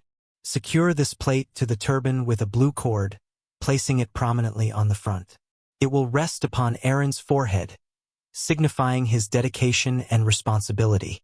Thus adorned, Aaron will bear the guilt involved in the sacred gifts that the Israelites consecrate, whatever their offerings may be. This plate will remain on Aaron's forehead continually, assuring the Lord's acceptance of their gifts. Weave the tunic of fine linen, ensuring it is soft and comfortable against the skin. The turban, too, shall be of fine linen, exuding purity and reverence. The sash is to be the work of a skilled embroiderer, a testament to the artistry dedicated to divine service. Create tunics, sashes, and caps for Aaron's sons, imbuing them with dignity and honor. Once these garments are fashioned, invest your brother Aaron and his sons with them. Anoint them, ordain them, and consecrate them, so they may serve me as priests. Fashion linen undergarments as a covering for their bodies, reaching from the waist to the thigh, ensuring modesty and propriety in their sacred duties. Aaron and his sons must wear these garments whenever they enter the tent of meeting or approach the altar to minister in the holy place. By adhering to this decree, they will avoid incurring guilt and subsequent death. This is to be a lasting ordinance for Aaron and his descendants, a testament to the enduring covenant between God and his chosen priests. This is what you are to do to consecrate them so they may serve me as priests. Take a young bull and 2 rams without defect. From the finest wheat flour, create round loaves without yeast, thick loaves without yeast and with olive oil mixed in, and thin loaves without yeast and brushed with olive oil. Present these in a basket along with the bull and the 2 rams. Then bring Aaron and his sons to the entrance to the tent of meeting and cleanse them with water. Remove all impurities, both physical and spiritual, to prepare them for their holy calling. Take the garments and dress Aaron with the tunic, the robe of the ephod itself, and the breastpiece. Secure the ephod on him with its skillfully woven waistband. Put the turban on his head and attach the sacred emblem to the turban. Take the anointing oil and anoint him by pouring it on his head, symbolizing the divine favor and empowerment he receives. Bring his sons and dress them in tunics, fastening caps on them. Then tie sashes on Aaron and his sons. The priesthood is theirs by a lasting ordinance. Ordain Aaron and his sons, setting them apart for their sacred duties. Bring the bull to the front of the tent of meeting, and Aaron and his sons shall lay their hands on its head. This act signifies their identification with the sacrifice and their acknowledgement of their own need for atonement. Slaughter it in the Lord's presence at the entrance to the tent of meeting. Take some of the bull's blood and place it on the horns of the altar with your finger, symbolizing purification and dedication. Pour out the rest of it at the base of the altar, representing a complete offering to the Lord. Then take all the fat on the internal organs, the long lobe of the liver, and both kidneys with the fat on them, and burn them on the altar. The fat is considered the richest and most prized part of the animal, signifying the best offering. But burn the bull's flesh and its hide and its intestines outside the camp. This is a sin offering, a symbolic cleansing of the community's sins. Take one of the rams, and Aaron and his sons shall lay their hands on its head. Slaughter it, and take the blood and splash it against the sides of the altar.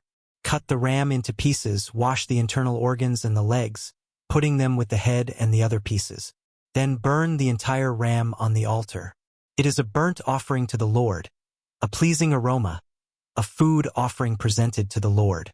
Take the other ram, and Aaron and his sons shall lay their hands on its head. Slaughter it, take some of its blood, and put it on the lobes of the right ears of Aaron and his sons, on the thumbs of their right hands, and on the big toes of their right feet. This symbolizes the consecration of their hearing, their actions, and their walk, setting them apart for holy service. Then splash blood against the sides of the altar. Take some blood from the altar and some of the anointing oil and sprinkle it on Aaron and his garments and on his sons and their garments. Then he and his sons and their garments will be consecrated. Take from this ram the fat, a fat tail, the fat on the internal organs, the long lobe of the liver, both kidneys with the fat on them, and the right thigh. This is the ram for the ordination. From the basket of bread made without yeast, which is before the Lord, take 1 round loaf, 1 thick loaf with olive oil mixed in, and 1 thin loaf. Put all these in the hands of Aaron and his sons and have them wave them before the Lord as a wave offering. Then take them from their hands and burn them on the altar along with the burnt offering, for a pleasing aroma to the Lord, a food offering presented to the Lord. After you take the breast of the ram for Aaron's ordination, Wave it before the Lord as a wave offering, and it will be your share. Consecrate those parts of the ordination ram that belong to Aaron and his sons, the breast that was waved and the thigh that was presented. This is always to be the perpetual share from the Israelites for Aaron and his sons. It is the contribution the Israelites are to make to the Lord from their fellowship offerings. Aaron's sacred garments will belong to his descendants so that they can be anointed and ordained in them. The son who succeeds him as priest and comes to the tent of meeting to minister in the holy place is to wear them 7 days. Take the ram for the ordination and cook the meat in a sacred place at the entrance to the tent of meeting. Aaron and his sons are to eat the meat of the ram and the bread that is in the basket. They are to eat these offerings by which atonement was made for their ordination and consecration, but no one else may eat them because they are sacred. If any of the meat of the ordination ram or any bread is left over till morning, burn it up. It must not be eaten because it is sacred. Do for Aaron and his sons everything I have commanded you, taking 7 days to ordain them. Sacrifice a bull each day as a sin offering to make atonement. Purify the altar by making atonement for it and anoint it to consecrate it. For 7 days make atonement for the altar and consecrate it. Then the altar will be most holy, and whatever touches it will be holy. This is what you are to offer on the altar regularly each day. 2 lambs a year old. Offer one in the morning and the other at twilight. With the first lamb, offer 1/10 of an ephah of the finest flour mixed with 1/4 of a hin of oil from pressed olives and 1/4 of a hin of wine as a drink offering. Sacrifice the other lamb at twilight with the same grain offering and its drink offering as in the morning, a pleasing aroma, a food offering presented to the Lord. For the generations to come, this burnt offering is to be made regularly at the entrance to the tent of meeting before the Lord. There I will meet you and speak to you. There also I will meet with the Israelites, and the place will be consecrated by my glory. So I will consecrate the tent of meeting and the altar and will consecrate Aaron and his sons to serve me as priests. Then I will dwell among the Israelites and be their God. They will know that I am the Lord their God, who brought them out of Egypt so that I might dwell among them. I am the Lord their God. Make an altar of acacia wood for burning incense. It is to be square, 1 cubit long and 1 cubit wide, and 2 cubits high. Its horns are to be of one piece with it. Overlay the top and all the sides and the horns with pure gold, and make a gold molding around it. Make 2 gold rings for the altar below the molding, 2 on each of the opposite sides to hold the poles used to carry it. Make the poles of acacia wood and overlay them with gold. Put the altar in front of the curtain that shields the Ark of the Covenant Law before the atonement cover that is over the tablets of the covenant law, where I will meet with you. Aaron must burn fragrant incense on the altar every morning when he tends the lamps. He must burn incense again when he lights the lamps at twilight, so incense will burn regularly before the Lord for the generations to come. Do not offer on this altar any other incense or any burnt offering or grain offering, and do not pour a drink offering on it. Once a year, Aaron shall make atonement on its horns. This annual atonement must be made with the blood of the atoning sin offering for the generations to come. It is most holy to the Lord. Then the Lord said to Moses, when you take a census of the Israelites to count them, each one must pay the Lord a ransom for his life at the time he is counted. Then no plague will come on them when you number them. Each one who crosses over to those already counted is to give a half shekel according to the sanctuary shekel, which weighs 20 gerahs. This half shekel is an offering to the Lord. All who cross over, those 20 years old or more, are to give an offering to the Lord. The rich are not to give more than a half shekel, and the poor are not to give less when you make the offering to the Lord to atone for your lives. Receive the atonement money from the Israelites and use it for the service of the tent of meeting. It will be a memorial for the Israelites before the Lord, making atonement for your lives. Then the Lord said to Moses, make a bronze basin with its bronze stand for washing. Place it between the tent of meeting and the altar, and put water in it. Aaron and his sons are to wash their hands and feet with water from it. Whenever they enter the tent of meeting, they shall wash with water so that they will not die. Also, when they approach the altar to minister by presenting a food offering to the Lord, they shall wash their hands and feet so that they will not die. This is to be a lasting ordinance for Aaron and his descendants for the generations to come. Then the Lord said to Moses, "Take the following fine spices: 500 shekels of liquid myrrh, half as much, that is, 250 shekels of fragrant cinnamon, 250 shekels of fragrant calamus, 500 shekels of cassia, all according to the sanctuary shekel, and a hin of olive oil. Make these into a sacred anointing oil, a fragrant blend, the work of a perfumer. It will be the sacred anointing oil. Then use it to anoint the tent of meeting, the ark of the covenant law, the table and all its articles, the lampstand and its accessories, the altar of incense, the altar of burnt offering and all its utensils, and the basin with its stand. You shall consecrate them so they will be most holy, and whatever touches them will be holy. Anoint Aaron and his sons and consecrate them so they may serve me as priests. Say to the Israelites, 'This is to be my sacred anointing oil for the generations to come. Do not pour it on anyone else's body, and do not make any other oil using the same formula. It is sacred, and you are to consider it sacred. Whoever makes perfume like it and puts it on anyone other than a priest must be cut off from their people.'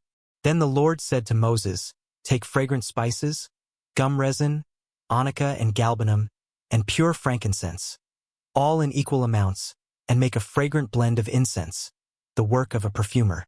It is to be salted and pure and sacred. Grind some of it to powder and place it in front of the ark of the covenant law in the tent of meeting, where I will meet with you. It shall be most holy to you. Do not make any incense with this formula for yourselves. Consider it holy to the Lord. Whoever makes incense like it to enjoy its fragrance must be cut off from their people.' Then the Lord said to Moses, 'See, I have chosen Bezalel son of Uri, the son of Hur of the tribe of Judah, and I have filled him with the Spirit of God, with wisdom, with understanding, with knowledge, and with all kinds of skills, to make artistic designs for work in gold, silver, and bronze, to cut and set stones, to work in wood, and to engage in all kinds of crafts. Moreover, I have appointed Oholiab son of Ahisamach of the tribe of Dan to help him. Also I have given ability to all the skilled workers to make everything I have commanded you: the tent of meeting, the ark of the covenant law with the atonement cover on it, and all the other furnishings of the tent, the table and its articles, the pure gold lampstand and all its accessories, the altar of incense, the altar of burnt offering and all its utensils, the basin with its stand, and also the woven garments, both the sacred garments for Aaron the priest and the garments for his sons, when they serve as priests, and the anointing oil and fragrant incense for the holy place. They are to make them just as I commanded you.' Then the Lord said to Moses, 'Say to the Israelites, you must observe my Sabbaths. This will be a sign between me and you for the generations to come, so you may know that I am the Lord, who makes you holy. Observe the Sabbath because it is holy to you. Anyone who desecrates it is to be put to death. Those who do any work on that day must be cut off from their people. For 6 days' work is to be done, but the 7th day is a day of Sabbath rest, holy to the Lord. Whoever does any work on the Sabbath day is to be put to death. The Israelites are to observe the Sabbath, celebrating it for the generations to come as a lasting covenant. It will be a sign between me and the Israelites forever. For in 6 days the Lord made the heavens and the earth, and on the 7th day he rested and was refreshed. When the Lord finished speaking to Moses on Mount Sinai, he gave him the 2 tablets of the covenant law, the tablets of stone inscribed by the finger of God. When the people saw that Moses was so long in coming down from the mountain, they gathered around Aaron and said, "Come, make us gods who will go before us. As for this fellow Moses who brought us up out of Egypt, we don't know what has happened to him." Aaron answered them, "Take off the gold earrings that your wives, your sons and your daughters are wearing, and bring them to me." So all the people took off their earrings and brought them to Aaron.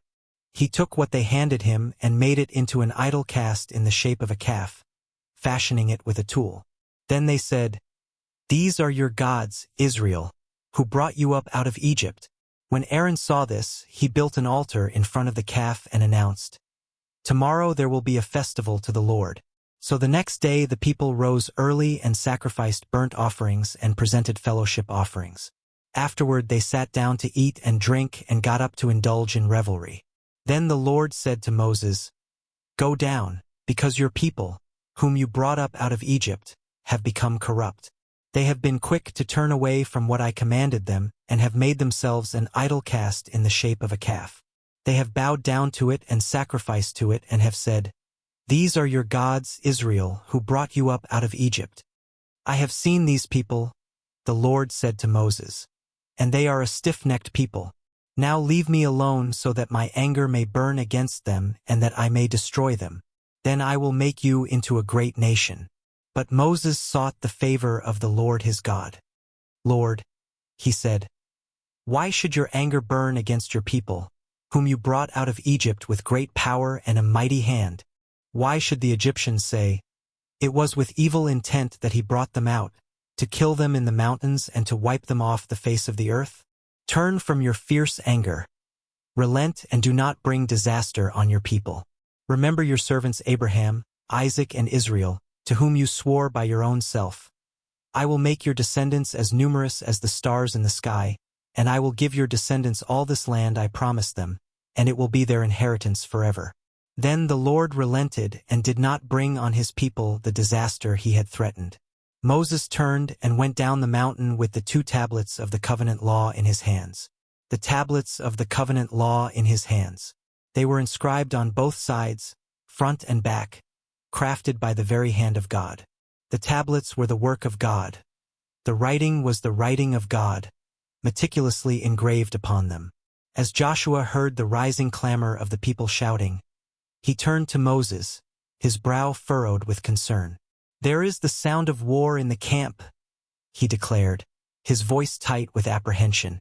Moses, however, listened more intently, discerning a different quality in the noise. "It is not the sound of victory," Moses replied, his gaze fixed on the distance. "Nor is it the sound of defeat. It is the sound of singing that I hear." As Moses approached the camp, the full extent of the Israelites' betrayal became horrifyingly clear. Before him stood the golden calf, shimmering mockingly in the sunlight, around which the people danced in a frenzy of idolatrous abandon. A wave of righteous anger surged through him, eclipsing all reason. In a moment of uncontrollable fury, he hurled the tablets of the covenant law from his hands, and they shattered into countless pieces at the foot of the mountain, their divine message now fragmented and lost. Seizing the golden calf, Moses threw it into the raging fire, watching as the idol melted and contorted in the flames. Once cooled, he ground the remaining metal into a fine powder, scattering it upon the water source and forcing the Israelites to drink it, a bitter draught of their own transgression. Turning to Aaron, Moses' voice was a thunderous roar. "What did these people do to you that you led them into such great sin?" Aaron, cowering before Moses' wrath, attempted to defend his actions, his voice trembling. "Do not be angry, my lord," Aaron answered, his eyes darting nervously. "You know how prone these people are to evil. They said to me, 'Make us gods who will go before us.' As for this fellow Moses who brought us up out of Egypt, we don't know what has happened to him. So I told them, 'Whoever has any gold jewelry, take it off.' Then they gave me the gold, and I threw it into the fire, and out came this calf." Moses, however, was not swayed by Aaron's flimsy excuses. He saw that the people were running wild, and that Aaron had allowed them to get out of control, making them a laughingstock to their enemies. Standing at the entrance to the camp, his voice ringing with authority, he issued a challenge. "Whoever is for the Lord, come to me." And all the Levites rallied to him, their faces grim and determined. Then, with a heavy heart, Moses delivered a terrible command. "This is what the Lord, the God of Israel, says. Each man strap a sword to his side. Go back and forth through the camp from one end to the other, each killing his brother and friend and neighbor." The Levites, torn but resolute in their obedience to God, carried out Moses' command.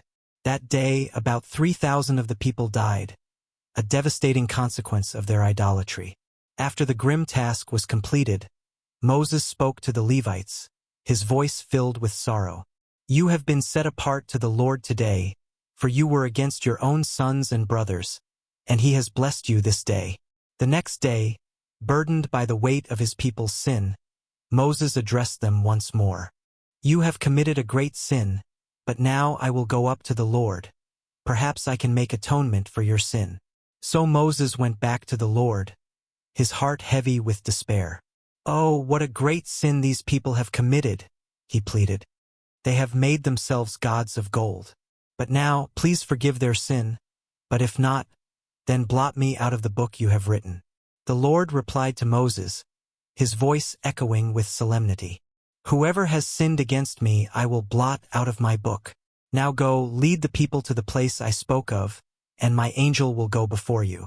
However, when the time comes for me to punish, I will punish them for their sin." And the Lord struck the people with a plague because of what they did with the calf Aaron had made. Then the Lord said to Moses, his tone resolute, "Leave this place, you and the people you brought up out of Egypt, and go up to the land I promised on oath to Abraham, Isaac, and Jacob, saying, 'I will give it to your descendants.' I will send an angel before you and drive out the Canaanites, Amorites, Hittites, Perizzites, Hivites, and Jebusites. Go up to the land flowing with milk and honey. But I will not go with you, because you are a stiff-necked people and I might destroy you on the way." When the people heard these distressing words, they began to mourn, a collective lament rising from the camp. No one put on any ornaments, a sign of deep sorrow and repentance. For the Lord had said to Moses, "Tell the Israelites, you are a stiff-necked people. If I were to go with you even for a moment, I might destroy you. Now take off your ornaments, and I will decide what to do with you."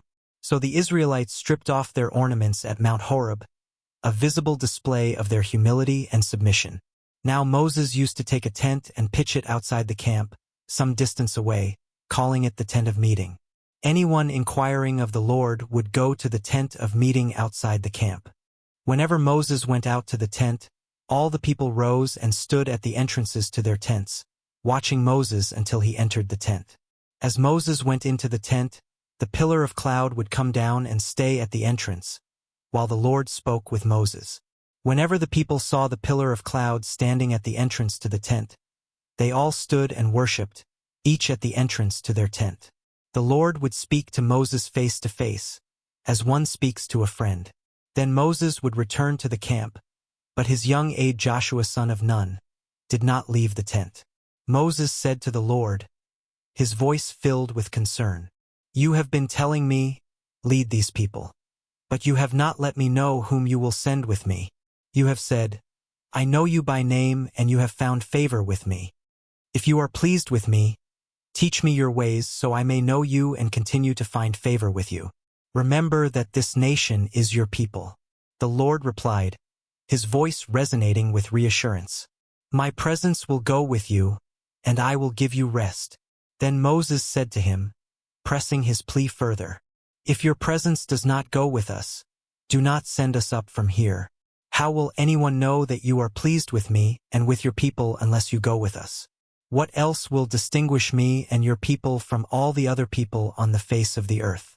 And the Lord said to Moses, his tone filled with compassion, "I will do the very thing you have asked, because I am pleased with you and I know you by name." Then Moses, emboldened by the Lord's favor, made a further request. "Now show me your glory." And the Lord said, his voice both powerful and gentle, "I will cause all my goodness to pass in front of you, and I will proclaim my name, the Lord, in your presence. I will have mercy on whom I will have mercy, and I will have compassion on whom I will have compassion. But," he cautioned, "you cannot see my face, for no one may see me and live." Then the Lord said, his voice filled with divine wisdom, "There is a place near me where you may stand on a rock. When my glory passes by, I will put you in a cleft in the rock and cover you with my hand until I have passed by. Then I will remove my hand, and you will see my back, but my face must not be seen." The Lord said to Moses, giving him specific instructions, "Chisel out 2 stone tablets like the first ones, and I will write on them the words that were on the first tablets, which you broke. Be ready in the morning and then come up on Mount Sinai. Present yourself to me there on top of the mountain. No one is to come with you or be seen anywhere on the mountain, not even the flocks and herds may graze in front of the mountain. So Moses chiseled out 2 stone tablets like the first ones and went up Mount Sinai early in the morning, as the Lord had commanded him. He carried the 2 stone tablets in his hands. Then the Lord came down in the cloud and stood there with him and proclaimed his name, the Lord. And he passed in front of Moses, proclaiming, the Lord, the compassionate and gracious God, slow to anger, abounding in love and faithfulness, maintaining love to thousands, and forgiving wickedness, rebellion and sin.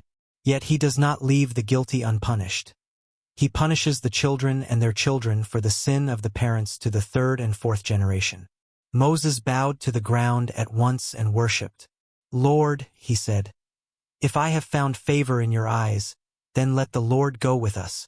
Although this is a stiff-necked people, forgive our wickedness and our sin, and take us as your inheritance. Then the Lord said, his voice filled with promise, I am making a covenant with you.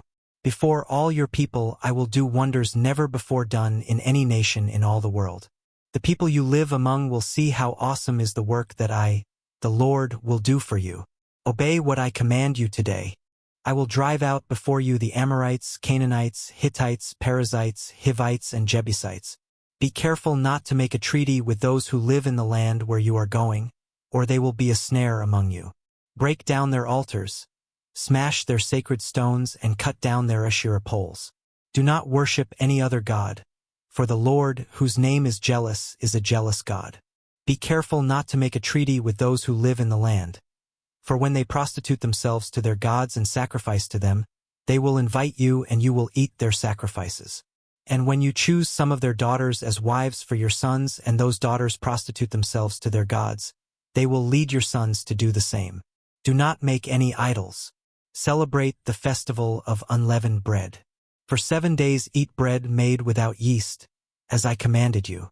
Do this at the appointed time in the month of Aviv, for in that month you came out of Egypt. The first offspring of every womb belongs to me, including all the firstborn males of your livestock, whether from herd or flock. Redeem the firstborn donkey with a lamb, but if you do not redeem it, break its neck. Redeem all your firstborn sons. No one is to appear before me empty-handed. 6 days you shall labor, but on the 7th day you shall rest. Even during the plowing season and harvest you must rest. Celebrate the festival of weeks with the first fruits of the wheat harvest, and the festival of ingathering at the turn of the year. 3 times a year all your men are to appear before the sovereign Lord, the God of Israel.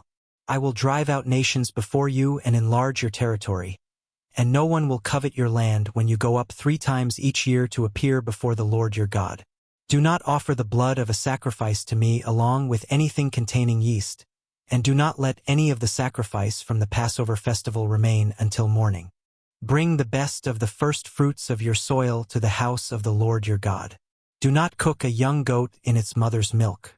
Then the Lord said to Moses, his voice filled with authority, write down these words, for in accordance with these words I have made a covenant with you and with Israel. Moses was there with the Lord 40 days and 40 nights without eating bread or drinking water, and he wrote on the tablets the words of the covenant, the 10 commandments. When Moses came down from Mount Sinai with the 2 tablets of the covenant law in his hands, he was not aware that his face was radiant because he had spoken with the Lord. When Aaron and all the Israelites saw Moses, his face was radiant and they were afraid to come near him. But Moses called to them. So Aaron and all the leaders of the community came back to him, and he spoke to them. Afterward all the Israelites came near him, and he gave them all the commands the Lord had given him on Mount Sinai. When Moses finished speaking to them, he put a veil over his face. But whenever he entered the Lord's presence to speak with him, he removed the veil until he came out. And when he came out and told the Israelites what he had been commanded, they saw that his face was radiant. Then Moses would put the veil back over his face until he went in to speak with the Lord. Moses assembled the whole Israelite community and said to them, delivering the Lord's commands, these are the things the Lord has commanded you to do. For 6 days work is to be done, but the 7th day shall be your holy day, a day of Sabbath rest to the Lord. Whoever does any work on it is to be put to death. Do not light a fire in any of your dwellings on the Sabbath day. Moses said to the whole Israelite community, conveying the Lord's instructions, "This is what the Lord has commanded. From what you have, take an offering for the Lord. Everyone who is willing is to bring to the Lord an offering of gold, silver and bronze, blue, purple and scarlet yarn and fine linen, goat hair, ram skins dyed red and another type of durable leather, acacia wood, olive oil for the light, spices for the anointing oil and for the fragrant incense, and onyx stones and other gems to be mounted on the ephod and breastpiece. All who are skilled among you are to come and make everything the Lord has commanded. The tabernacle with its tent and its covering, clasps, frames, crossbars, posts and bases, the ark with its poles and the atonement cover and the curtain that shields it, the table with its poles and all its articles and the bread of the presence, the lampstand that is for light with its accessories, lamps and oil for the light, the altar of incense with its poles, the anointing oil and the fragrant incense, the curtain for the doorway at the entrance to the tabernacle, the altar of burnt offering with its bronze grating, its poles and all its utensils, the bronze basin with its stand, the curtains of the courtyard with its posts and bases, and the curtain for the entrance to the courtyard, the tent pegs for the tabernacle and for the courtyard and their ropes, the woven garments worn for ministering in the sanctuary, both the sacred garments for Aaron the priest and the garments for his sons, when they serve as priests. Then the whole Israelite community withdrew from Moses' presence, eager to contribute to the sacred task. Everyone who was willing and whose heart moved them came and brought an offering to the Lord for the work on the tent of meeting, for all its service, and for the sacred garments. All who were willing, men and women alike, came and brought gold jewelry of all kinds, brooches, earrings, rings and ornaments. They all presented their gold as a wave offering to the Lord. Everyone who had blue, purple or scarlet yarn or fine linen or goat hair or ram skins dyed red or the other durable leather brought them. Those presenting an offering of silver or bronze brought it as an offering to the Lord, and everyone who had acacia wood for any part of the work brought it. Every skilled woman spun with her hands and brought what she had spun, blue, purple or scarlet yarn or fine linen, and all the women who were willing and had the skill spun the goat hair. The leaders brought onyx stones and other gems to be mounted on the ephod and breastpiece. They also brought spices and olive oil for the light and for the anointing oil and for the fragrant incense. All the Israelite men and women who were willing brought to the Lord freewill offerings for all the work the Lord through Moses had commanded them to do. Then Moses said to the Israelites, acknowledging the Lord's divine appointment, "See, the Lord has chosen Bezalel son of Uri, the son of Hur of the tribe of Judah, and he has filled him with the Spirit of God, with wisdom, with understanding, with knowledge, and with all kinds of skills, to make artistic designs for work in gold, silver, and bronze, to cut and set stones, to work in wood, and to engage in all kinds of artistic crafts. And he has given both him and Oholiab son of Ahisamach, of the tribe of Dan, the ability to teach others. He has filled them with skill to do all kinds of work as engravers, designers, embroiderers in blue, purple, and scarlet yarn and fine linen, and weavers, all of them skilled workers and designers. So Bezalel, Oholiab, and every skilled person to whom the Lord has given skill and ability to know how to carry out all the work of constructing the sanctuary are to do the work just as the Lord has commanded. Then Moses summoned Bezalel and Oholiab and every skilled person to whom the Lord had given ability and who was willing to come and do the work. They received from Moses all the offerings the Israelites had brought to carry out the work of constructing the sanctuary. And the people continued to bring freewill offerings morning after morning. So all the skilled workers who were doing all the work on the sanctuary left what they were doing and said to Moses, "The people are bringing more than enough for doing the work the Lord commanded to be done." Then Moses gave an order and they sent this word throughout the camp. No man or woman is to make anything else as an offering for the sanctuary. And so the people were restrained from bringing more, because what they already had was more than enough to do all the work. All those who were skilled among the workers made the tabernacle with 10 curtains of finely twisted linen and blue, purple, and scarlet yarn, with cherubim woven into them by expert hands. All the curtains were the same size, 28 cubits long and 4 cubits wide. They joined 5 of the curtains together and did the same with the other 5. Then they made loops of blue material along the edge of the end curtain in one set, and the same was done with the end curtain in the other set. They also made 50 loops on one curtain and 50 loops on the end curtain of the other set, with the loops opposite each other. Then they made 50 gold clasps and used them to fasten the two sets of curtains together so that the tabernacle was a unit. They made curtains of goat hair for the tent over the tabernacle, 11 altogether. All 11 curtains were the same size, 30 cubits long and 4 cubits wide. They joined 5 of the curtains into one set and the other 6 into another set. Then they made 50 loops. They crafted 50 loops along the edge of the end curtain in one set, mirroring this detail along the edge of the end curtain in the other set. To unite the tent as a single entity, they fashioned 50 bronze clasps, meticulously designed to fasten the tent sections together. For the tent's outer protection, they prepared a covering fashioned from ram skins, which they dyed a vibrant red. Over this, they layered another covering made from durable leather, ensuring resilience against the elements.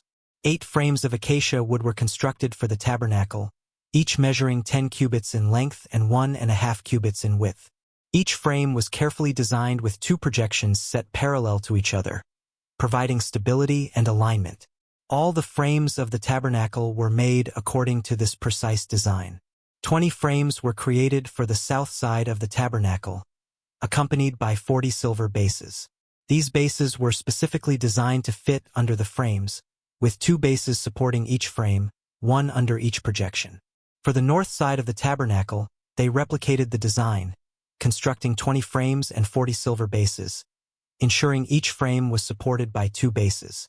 6 frames were crafted for the far end, the west end of the tabernacle. Additionally, 2 frames were made for the corners of the tabernacle at the far end. At these 2 corners, the frames were reinforced, constructed double from the bottom all the way to the top, and fitted into a single ring. Both corners were made alike. This resulted in a total of 8 frames and 16 silver bases, with 2 bases under each frame. Crossbars of acacia wood were also made, 5 for the frames on one side of the tabernacle, 5 for those on the other side, and 5 for the frames on the west end of the tabernacle. The center crossbar was crafted to extend from end to end at the middle of the frames, providing additional structural integrity. The frames were then overlaid with gold, and gold rings were created to hold the crossbars.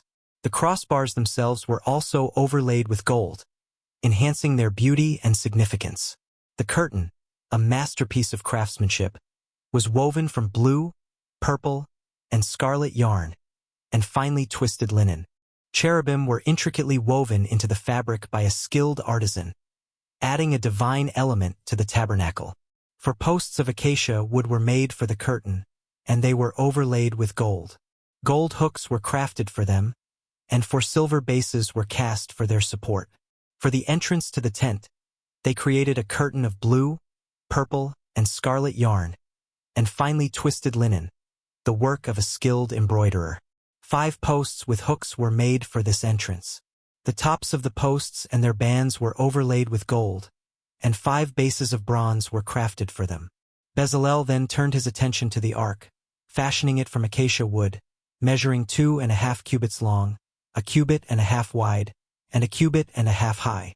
He overlaid it with pure gold, both inside and out, and added a gold molding around it, enhancing its sacredness. For gold rings were cast for the ark and fastened to its 4 feet, with 2 rings on one side and 2 rings on the other. Poles of acacia wood were made, overlaid with gold, and inserted into the rings on the sides of the ark for carrying it. The atonement cover, a symbol of divine mercy, was made of pure gold, measuring 2.5 cubits long and a cubit and a half wide. 2 cherubim were hammered out of gold at the ends of the cover, crafted as one piece with it. These cherubim had their wings spread upward, overshadowing the cover. They faced each other, their gazes directed toward the atonement cover. The table was constructed of acacia wood, measuring 2 cubits long, a cubit wide, and a cubit and a half high. It was overlaid with pure gold and adorned with a gold molding around it. A rim a handbreadth wide was added, with a gold molding on the rim. For gold rings were cast for the table and fastened to the 4 corners where the legs were, positioned close to the rim to hold the poles used for carrying the table. The poles, also made of acacia wood, were overlaid with gold.